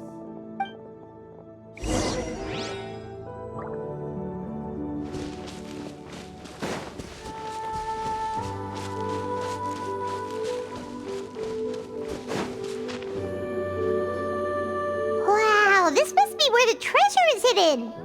But this door is blocking our way in. It almost looks like it's been here for quite some time. I've got to hand it to the tabletop troupe. They really went all out with the props. Huh. What have we got down here? A kind of mechanism connected to the door? It looks like we might have to arrange it into a certain pattern. A pattern on a stone door. That's something Master mentioned before. Is something wrong, Clorinde? After a long, difficult journey, you finally arrive at the location indicated by your map. It appears to be an ancient site of some sort, where treasure likely awaits. Your surroundings are exceedingly quiet and serene, as if the secret that slumbers here has never once been disturbed. If you listen closely, you can almost convince yourself you can hear the sound of its calm, gentle breathing. That description makes Paimon feel kinda bad for disturbing this place. We're doing this for the sake of the people, to free them from the evil sorcerer. I say it's time for this treasure to once again see the light of day. Lyney's right. We need to keep going. The future of the kingdom depends on it. The next part of the story requires us to solve the puzzle, right? Let's start exploring the area. Yes, that should be fine. Something feels off about all this. Guess I'll just have to improvise.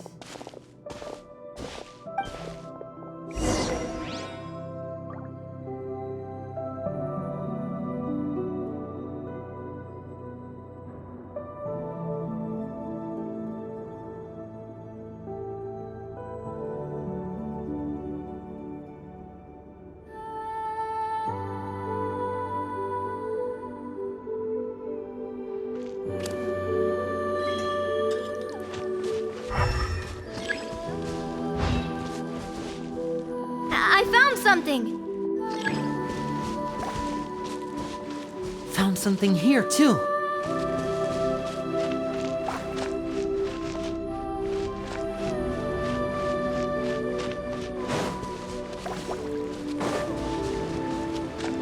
Same here.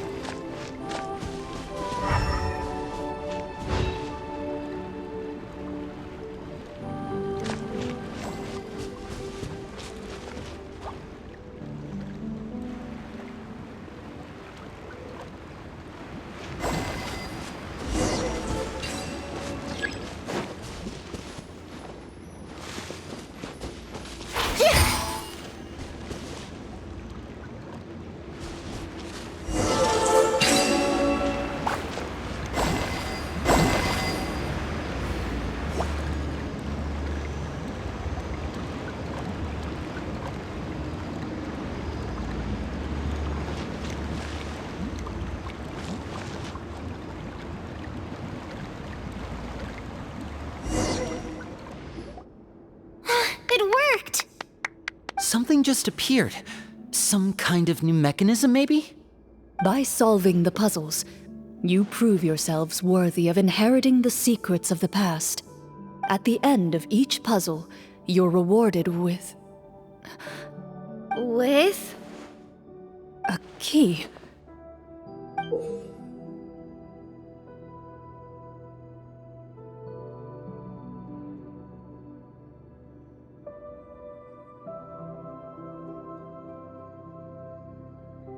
Oh, it must be the key to the big door. Huh? This is one of the Marachose hunter keys that are passed down from generation to generation. It looks just like the one Master passed down to me. It is said that 4 keys in total are required to form the final, complete key. And it seems like we just collected 3 of them. Huh? What's wrong? You hear a few strange noises. Suddenly, all the torches in the ruin go out at once. Huh? What's going on? Did we fall into another trap? For the sake of immersion, please close your eyes, everyone. Without the torches, the space is now completely dark, and you cannot see.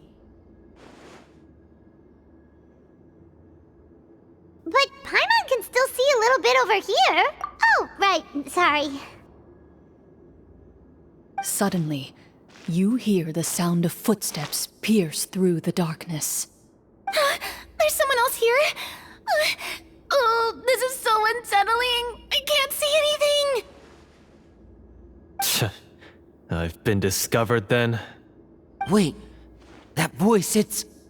You recognize the voice as belonging to the guard who led you to this place. It appears he now covets the treasure for himself and has come to stake his claim. Oh, so this is just part of the script. Then I can probably relax. Well, if we can't see anything, that means we can't fight to the fullest of our abilities. Should we retreat for now? Judging by the way he's holding his sword, he must be a real Marachose hunter. But this isn't part of the script. Retreat? That's not the hunter way. If it's dark for us, then it's dark for him. We choose to fight. Your choice is noted. Please keep your eyes closed until I tell you the torches have been relit. This battle will be in the dark. You got it. Well then, let us begin.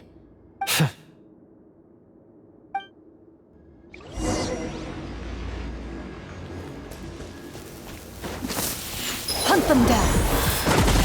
I'd like to try to hit him with my sword. Your strike is successful. You're facing a veteran Marshose hunter. Is he still standing? Goodness, he sure has a lot of HP. Is it over?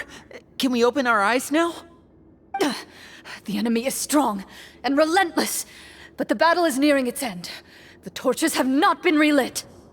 What about now? Final strike. Ha!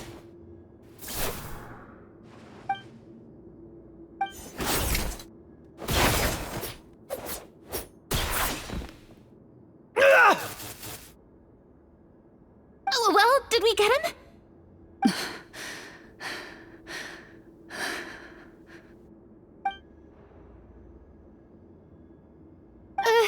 Clorinde? Warm fire flickers across the walls once more. Your vision is now clear. In an impressive display of courage, the four of you successfully defeat the uninvited guest. That look in his eyes. It's like he became an entirely different person as soon as I defeated him. Huh? Mr. Florian? Oh, wait. We're supposed to be role-playing. I should stay in character. Speak your name, guard. Why did you lead us here just to betray us? Is this treasure really more important to you than bringing peace to the kingdom? What kingdom? What peace? Those were nothing but lies! I, Florian, am a true Marashose hunter, descended from hunters of ages past. So he's also using his real name. Or, wait, was that the name of his character from the very beginning? Then I'm even more confused. If you truly are a Marashose hunter, shouldn't you want to help us just like you said before? Shouldn't we fight together for the sake of the people? What do you know? In this day and age, there's no glory to be had as a Marashose hunter. What's that supposed to mean? My skills were passed down to me by my father. We lived a life of obscurity in the remote wilderness. Still, he devoted everything he had to being a Marashose hunter. And what did he get in return? A life of poverty and pain. In a world that forgot all about him. When he died, not a single person came to mourn his passing. The Marashose hunters were the ones who saved this city. We're heroes. We deserved more recognition and respect than this. Is he talking about how no one in the capital seems to remember the hunters and their legacy? I didn't expect the script to contain this level of social criticism. So that's why you want to take the treasure for yourself? You feel like you're owed fame and wealth? If you already knew where the treasure was located, why didn't you just come down here and take it? Because I still needed the final key. Only a true Marashose hunter is capable of passing through this final door. As someone who sought to hurt others for his own gain, Florian lost that right long ago. Okay, but what is this treasure anyway? We've got all the keys, right? So can we just go in and take a look? You're sure you want to go in? We've been talking about it for so long. Of course we want to see what's inside. And we've already defeated Florian, right? So he won't try to take it from us anymore. Pesky brats. Watch yourself. Then let's open the door together. All right. Your choice of action is confirmed.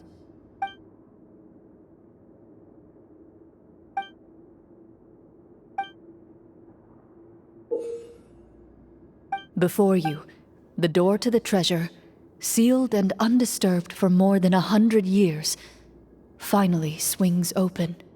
You hear the shrill wail of the door hinge as it rotates for the first time after years of disuse, almost like a sleeping giant letting out an extended yawn. You get the impression that the secrets buried behind this door might be just as heavy as the sound you just heard. It's open! Come on, let's go in! Paimon wants to see what's inside! Ooh, me too! Ugh, uncovering hidden treasure is the most exciting part of adventuring.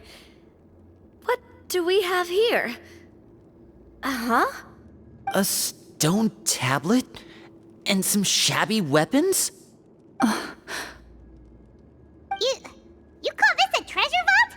Looks more like an abandoned warehouse. Maybe the troop ran out of budget at the end? They provided a super immersive experience at the beginning only to drop the ball at the most important part. They could have at least filled this place with cardboard Mora or something.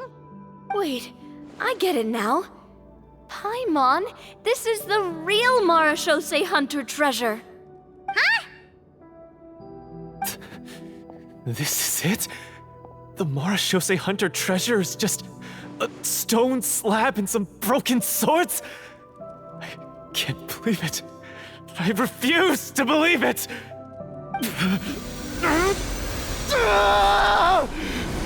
Whoa, are you okay?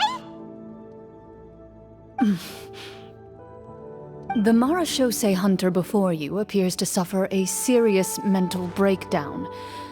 He needs to leave the room for a moment to collect himself. One of you seems to understand the significance of the treasure already.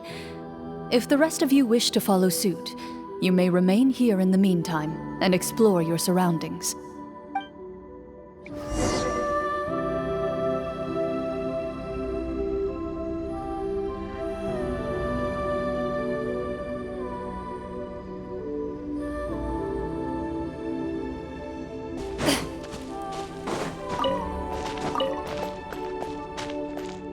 What is the treasure supposed to be?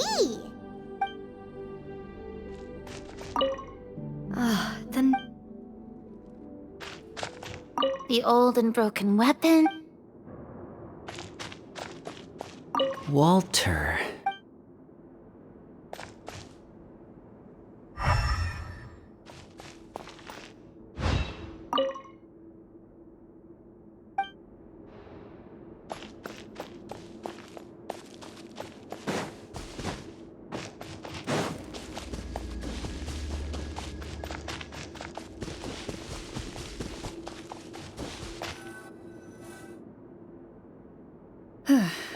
So, how are you doing? Feeling any better? What just happened? Do you remember how you got here? Or what happened to your body just now? I remember now. I brought you here because I wanted to... The explosives in the cave! You mean these? Huh? How did you... I could tell something was off the moment I stepped into this cave, so I kept an eye out. I've already dismantled the whole thing. So the strongest champion duelist in all of Fontaine saved the day once again. Guess I shouldn't be surprised. It would seem your skills as a Marashose hunter are as sharp as ever. I deserve some answers, don't you think? Tell me why you wanted to lure me here. Everything you said earlier sounded like the truth.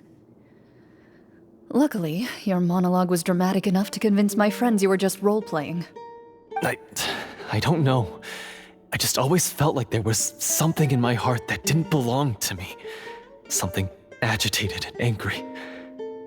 Who knows? Maybe it was my own anger all along. I could never really tell. The feelings about my father and the other Marashose hunters are real.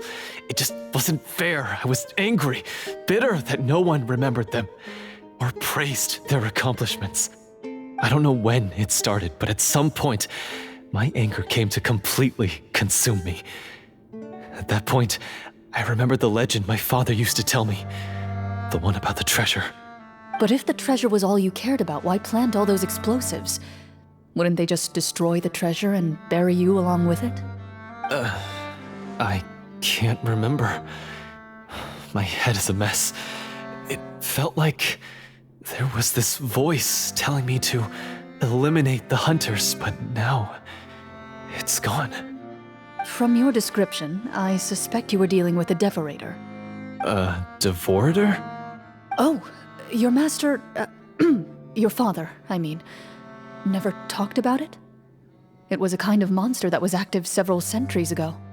No, I've heard of it. I'm just not sure why you suddenly... Wait, it can't be. The seal! The seal? My family has served as marashose hunters for many generations. But the title and swordsmanship weren't the only things passed down over our line. There was a seal as well. My father instructed me to always watch over that seal and maintain it regularly. He said it had been passed down over a truly ancient age, and protecting it was our clan's most important duty. But I neglected that duty after he died.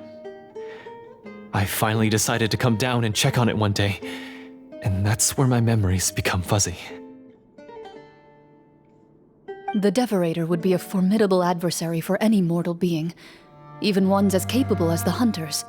If you lacked the power to completely destroy it, you could easily fall prey to its influence and corruption. In light of this, some marashose hunters chose to seal the Devorator away, in the hopes that a permanent solution would come with the passage of time. I heard it has the power to amplify the obsessions and desires in people's hearts, to the point where they overtake you entirely. It would seem I'm not just lacking in skill with a blade, but in mental fortitude as well. And yet, you were able to retrieve 3 of the 4 keys. If I remember correctly, each was entrusted to a respected and capable hunter. How did you manage it? One of them belonged to my father. The second I stole from a different hunter. And the third was one that I snatched while the person was on the way home from the tavern. I nearly died in that alley. I know just how strong you are. It's as clear as day to everyone in Fontaine. I observed you from dusk to dawn, but could never find any opportunity to sneak up on you. I never even saw you drink a single glass of liquor. The only way I could think to obtain that last key was to lure you here using your hobby, and then... Oh, I get it now. That monster, it wanted to bury you here alongside the treasure. I won't comment on anything else, but the script was good. Well, I did pour my heart and soul into it. The stories my father used to tell me about the glory of the heroic marashose hunters and how they came to be forgotten. It's more than just a story. Huh? You're proud to be a hunter. You're still holding onto that part of yourself, no matter how small. I have done so many despicable things. I have nothing to be proud of. Then explain the purpose of the evil sorcerer in your story. Huh? Isn't he the true antagonist? The one who sought nothing but his own gain, and used the people as pawns to attain it? In your heart of hearts, he was the one you truly wanted to defeat. But I've already tainted my sword. I no longer have any right to... Wake up, Florian. Remember how you introduced yourself earlier. Do you really think the hunters acted out of a desire for honor and glory? Or to be loved and acknowledged by the people? What did your father teach you about our order? You do not wield your sword for yourself, but to protect those you serve. There's nothing special about a blade. It's the intentions of the wielder that matter above all else. Do you still not understand? Even after seeing the treasure for yourself? The contents of that room, they represent the true legacy the hunters left behind.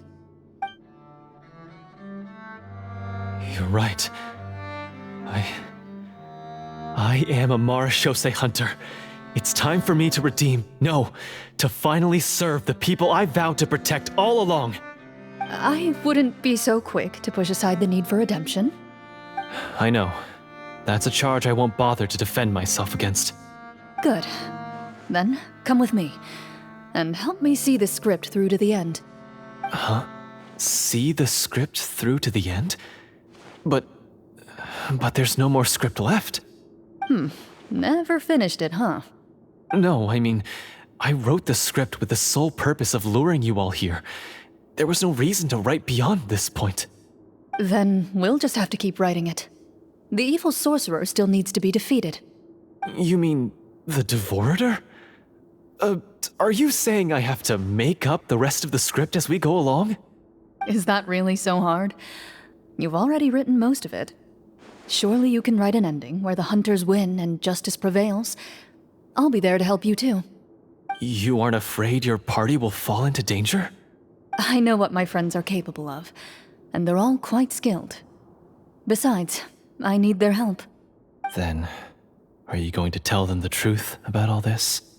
I don't intend to spoil the fun. Sometimes, protecting dreams and fantasies is more important than exposing the truth. Don't you think?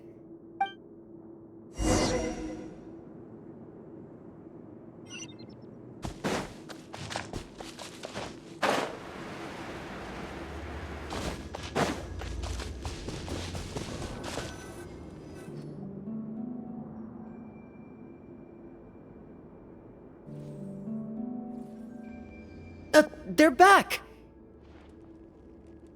That took a while. Ahem!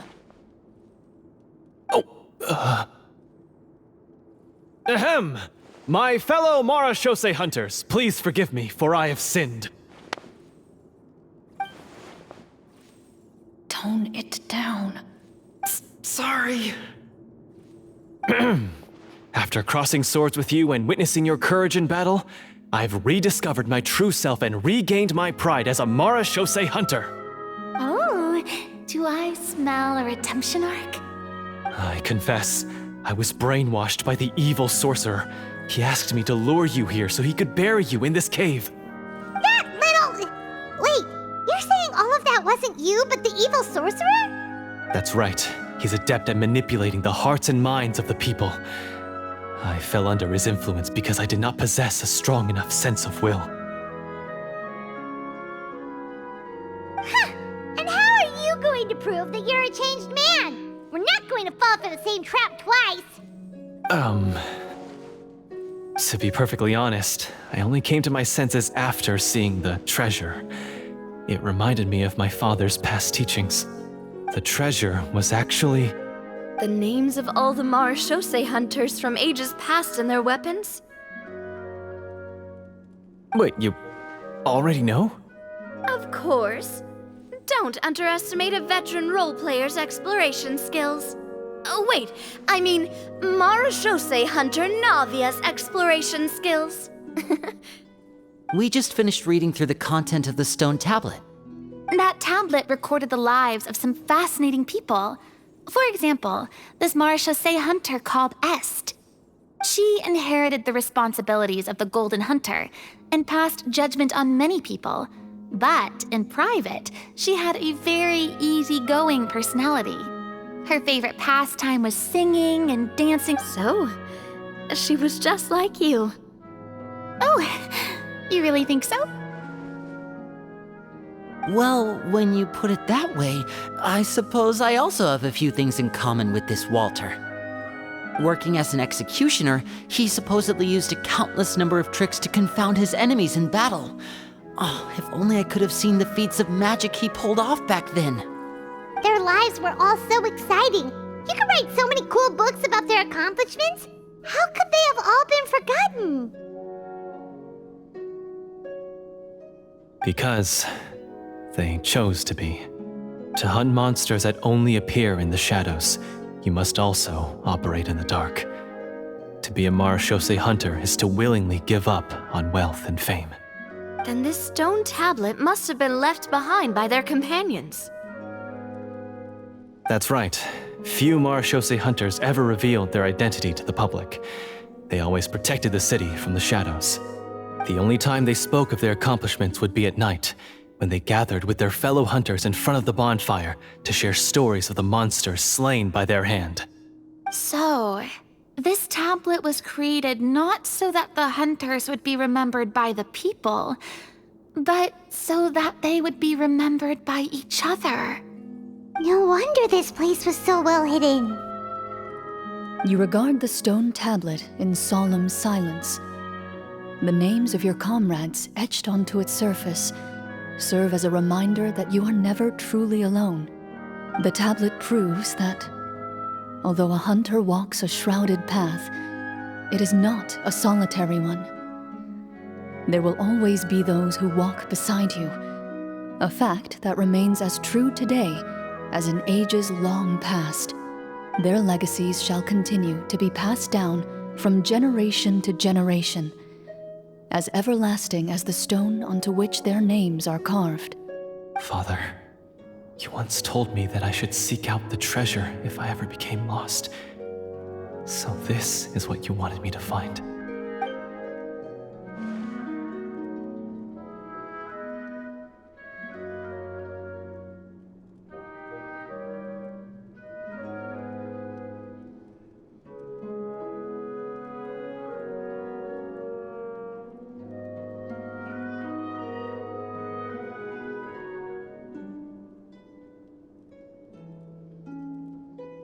Thank you, my friend.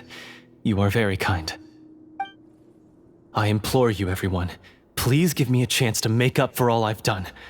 Allow me to fight alongside you and defeat the evil sorcerer that threatens the peace and prosperity of everyone in this kingdom. Well, I say we let you join. Sounds good to me too. Everyone makes mistakes. What matters is what you do to make up for them. I have no objections, but Mr. Florian, do you even know how to defeat the evil sorcerer? When he took over my mind, I gained some insight into his thoughts.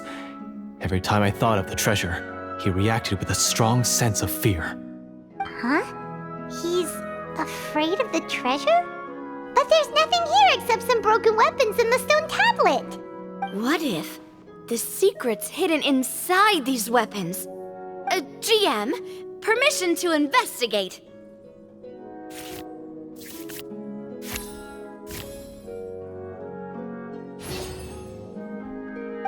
At first glance, the weapons appear absolutely ordinary. But as you observe them, you notice a faint energy emanating from within. These blades have slain countless monsters.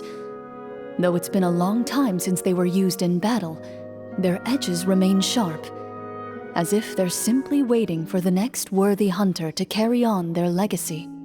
So basically, take these with us, right? I'll take this weapon, since it used to belong to Est. Maybe it'll find comfort in being held by someone who appreciates the arts. Good idea. I'll take Mr. Walter's bow then, from one archer magician to another.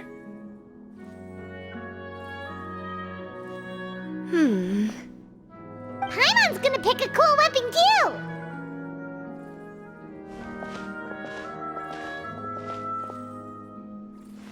As you grip your weapons, you can almost feel the will of past hunters coursing through your being. It's a feeling of courage, determination, a silent vow passed down from generation to generation that says, eradicate the monsters, no matter the cost.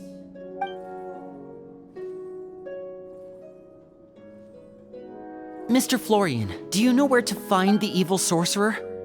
I was able to see his surroundings when our minds were connected. I believe he's currently hiding out at the church in the kingdom. We must be extremely careful. He's spent so long living among monsters that he's now taken the form of one. He will not be easily defeated. Then why don't we explore some more and try to find some higher level gear? We don't want to just fight him and lose, right?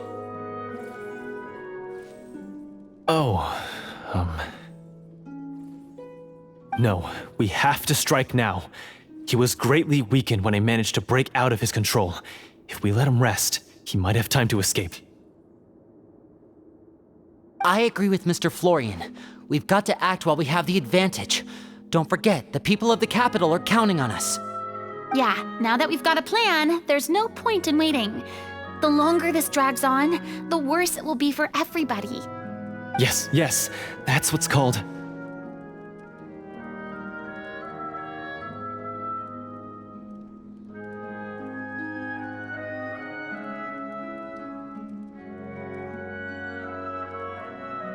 Yes, that's exactly right. All right, you've persuaded Paimon.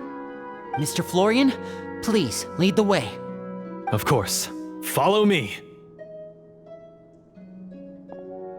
He had to set up so many scenes today, and now he has to join in for this last part. I really don't envy his job. Finally, you decide to slay the evil sorcerer and bring peace back to the kingdom once and for all.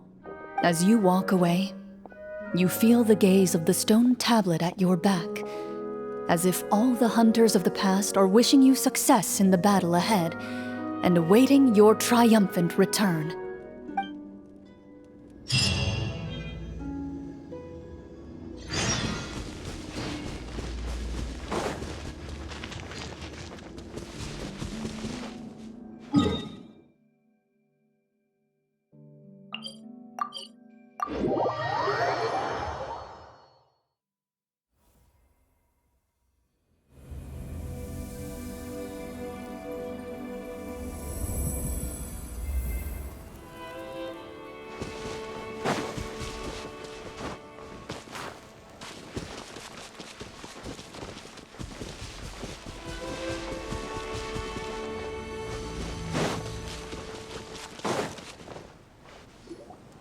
Finally, you arrive at the church Florian described. As you approach, an ominous aura surrounds you. You get the sense that your enemy is close at hand. How strange. This uneasy feeling seems so real. How did they manage that? Now, it is time for the final battle.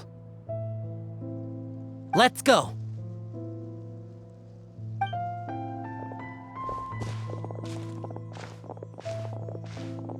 Florian, wait. What's wrong? I think you should wait outside. You've already been corrupted by the Devorator once. It could easily re-enter your mind and take control of your body. I don't think it's a good idea for you to be this close. If it corrupts you again, it's possible you might take on a new form entirely. That's exactly why I have to go. Why I should be at the very front. You mean... Yes. I intend to lure it into my body. That's too risky. If things get out of hand, I might have to kill you. Do you understand how dangerous this is? I understand, but if I do this, you'll have a clear and visible target. The Devorator will have a hard time passing up a chance to enter a body it knows how to control. You won't have to worry about any of your friends being taken over. You're not like me, Miss Clorinde. You're a just and powerful marechaussee hunter. The monster broke free due to my error. It's only right that I shoulder the responsibility for its destruction. This is... something that I have to do. Consider it a duel to restore my honor. My only request is that you give it your all.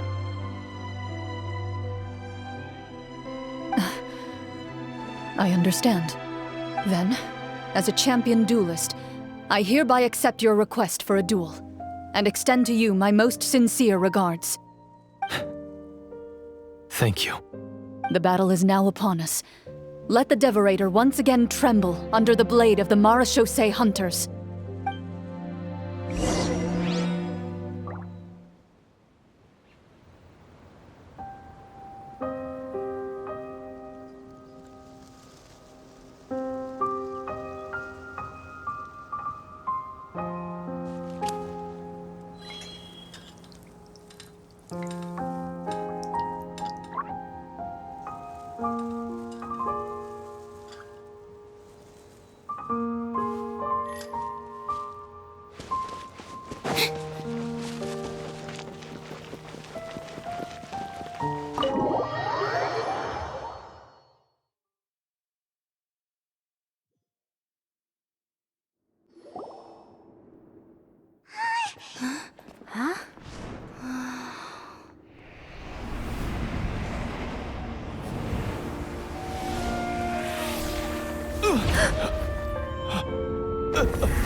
So lifelike!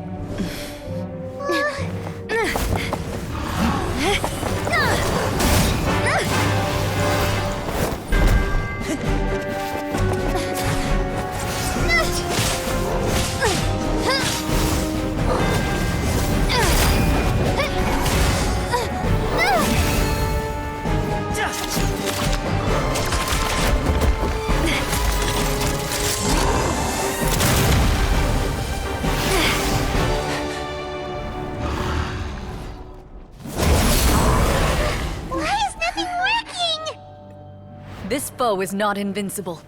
You hold the treasure. The power to defeat it in your own 2 hands. The treasure? You mean... The names! It's the Marashose Hunters' names! How are we supposed to... You forget, Paimon? There's still one skill we saved until the very end. Hunters fight not for fame, but to aid the people whenever they are summoned. Walter the Marashose Hunter, master of 1,000 tricks, executioner of the Phantom Hunters, I call for aid! Est, the Marashose Hunter, inheritor of Cassiodor's will, judge of the Shadow Hunters. Answer my call!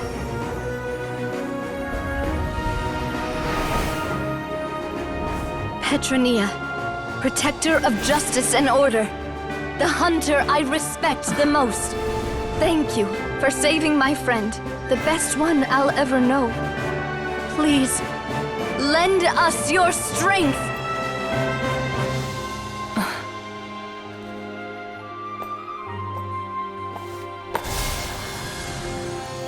We have come to answer your summons.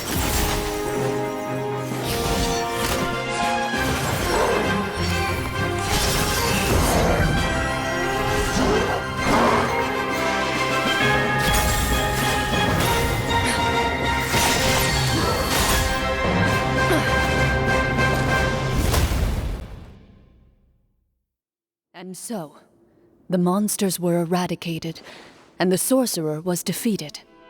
Peace soon returned to the capital. Those in the court, manipulated by the sorcerer, also recognized the errors of their ways.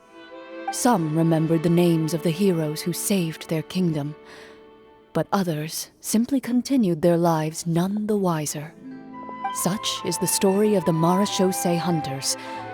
They pursue the phantoms in the darkness and exterminate all who pose a threat. They will always protect the city and those within it, even should all memory of their accomplishments be forgotten by the very people they serve.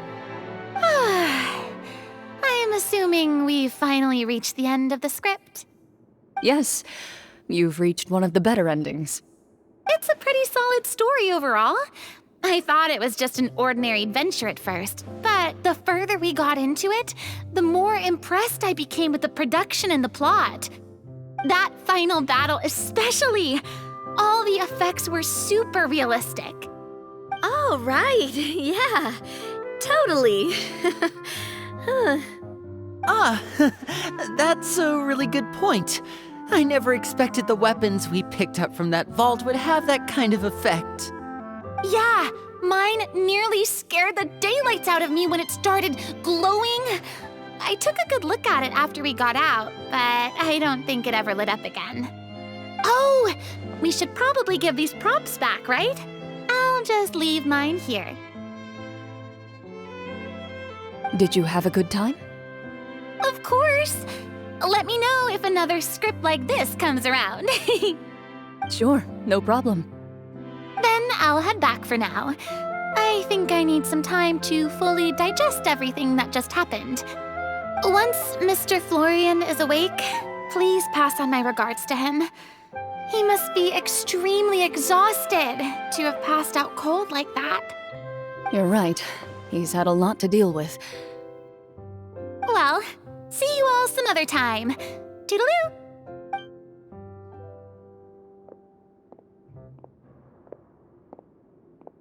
Okay, so, can I ask now? I think it should be fine, yeah. What in the world was going on back there? So you saw through all of that?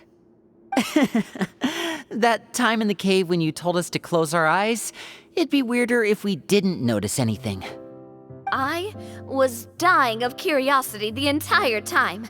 I mean, you did a pretty bang-up job of pretending nothing had gone wrong. Furina actually looked like she thought all of it was planned. Guess none of us wanted to be the one to break the illusion. What are you all talking about?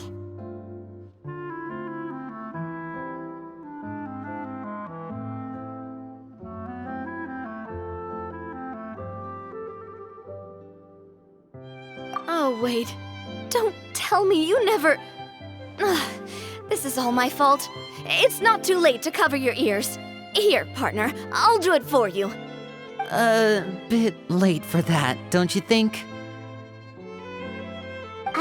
You're saying everything that happened back there wasn't actually part of the script? It's probably more accurate to say this was never a real scripted story to begin with. What? So loud. My head. Hey, you! Get up right now and explain yourself! No shaking, please! Oh, my head.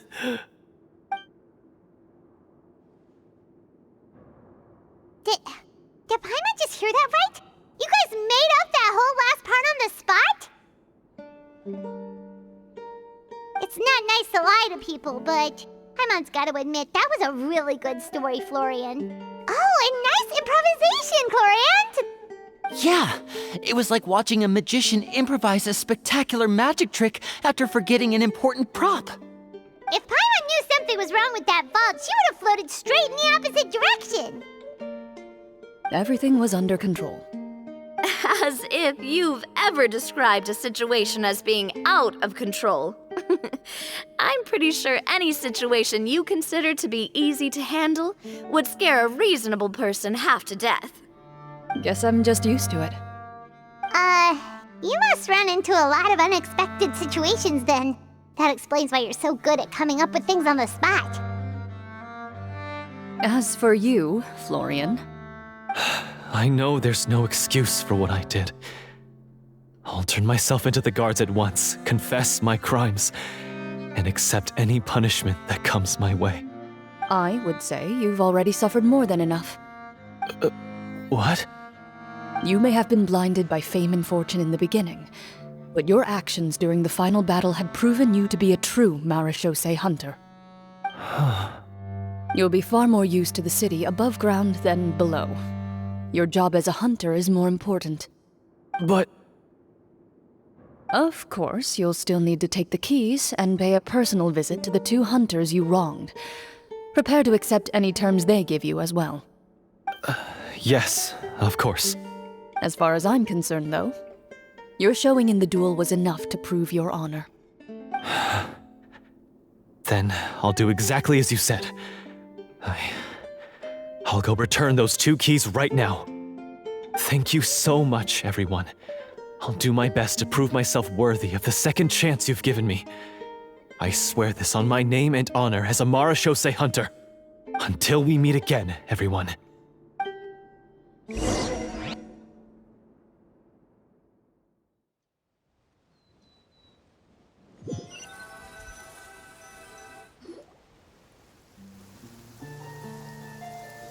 Speaking of Marechaussee hunters, what should we do about the treasure in that cave? Leave it be. Are you sure? We could show it to people, make it so that the hunters are remembered. Don't you want that? No. Every name on that tablet made the same choice. All hunters know what the path entails. I am no exception. My identity as a Marechaussee hunter is not something I need people to remember. I wish only to be recognized as a champion duelist. Nothing more. That's certainly very different from the path of a magician. Still, I admire your decision. Wait! I just remembered something. If there were no special effects involved, why did our weapons begin to glow during the battle?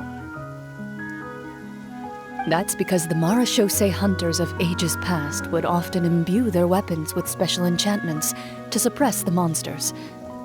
Whenever a monster was nearby, their weapons would start to glow. Oh, so that's why they had an effect on that guy near the end. I really thought the summons were doing all the work. Well, I'm sure the summons were a part of it too. Oh? How so? This particular devorator probably hailed from the same era as the hunters we saw in the room. The names you recited all belonged to the bravest hunters. Countless monsters fell to their blades. That's likely why the Devorator visibly reacted when you said them out loud. So the names held the power all along. Navia, everything you said during your summon. Huh? Oh, I meant what I said. I mean, it was true to my character, so yeah, I'm glad you heard it. Just don't make me repeat myself. It's embarrassing. I really appreciated those words. All right. Don't get all sentimental on me. Anyway, let's not talk about that anymore. I'm going to go on ahead. Don't fall too far behind now. She ran off! I should probably head back as well. This story was truly incredible. I might have to spend the whole night telling my siblings all about it.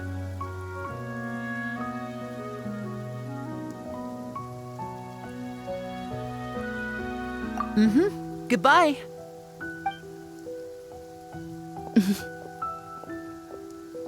Traveler, should your name and deeds be forgotten, what do you think the significance of your journey will be?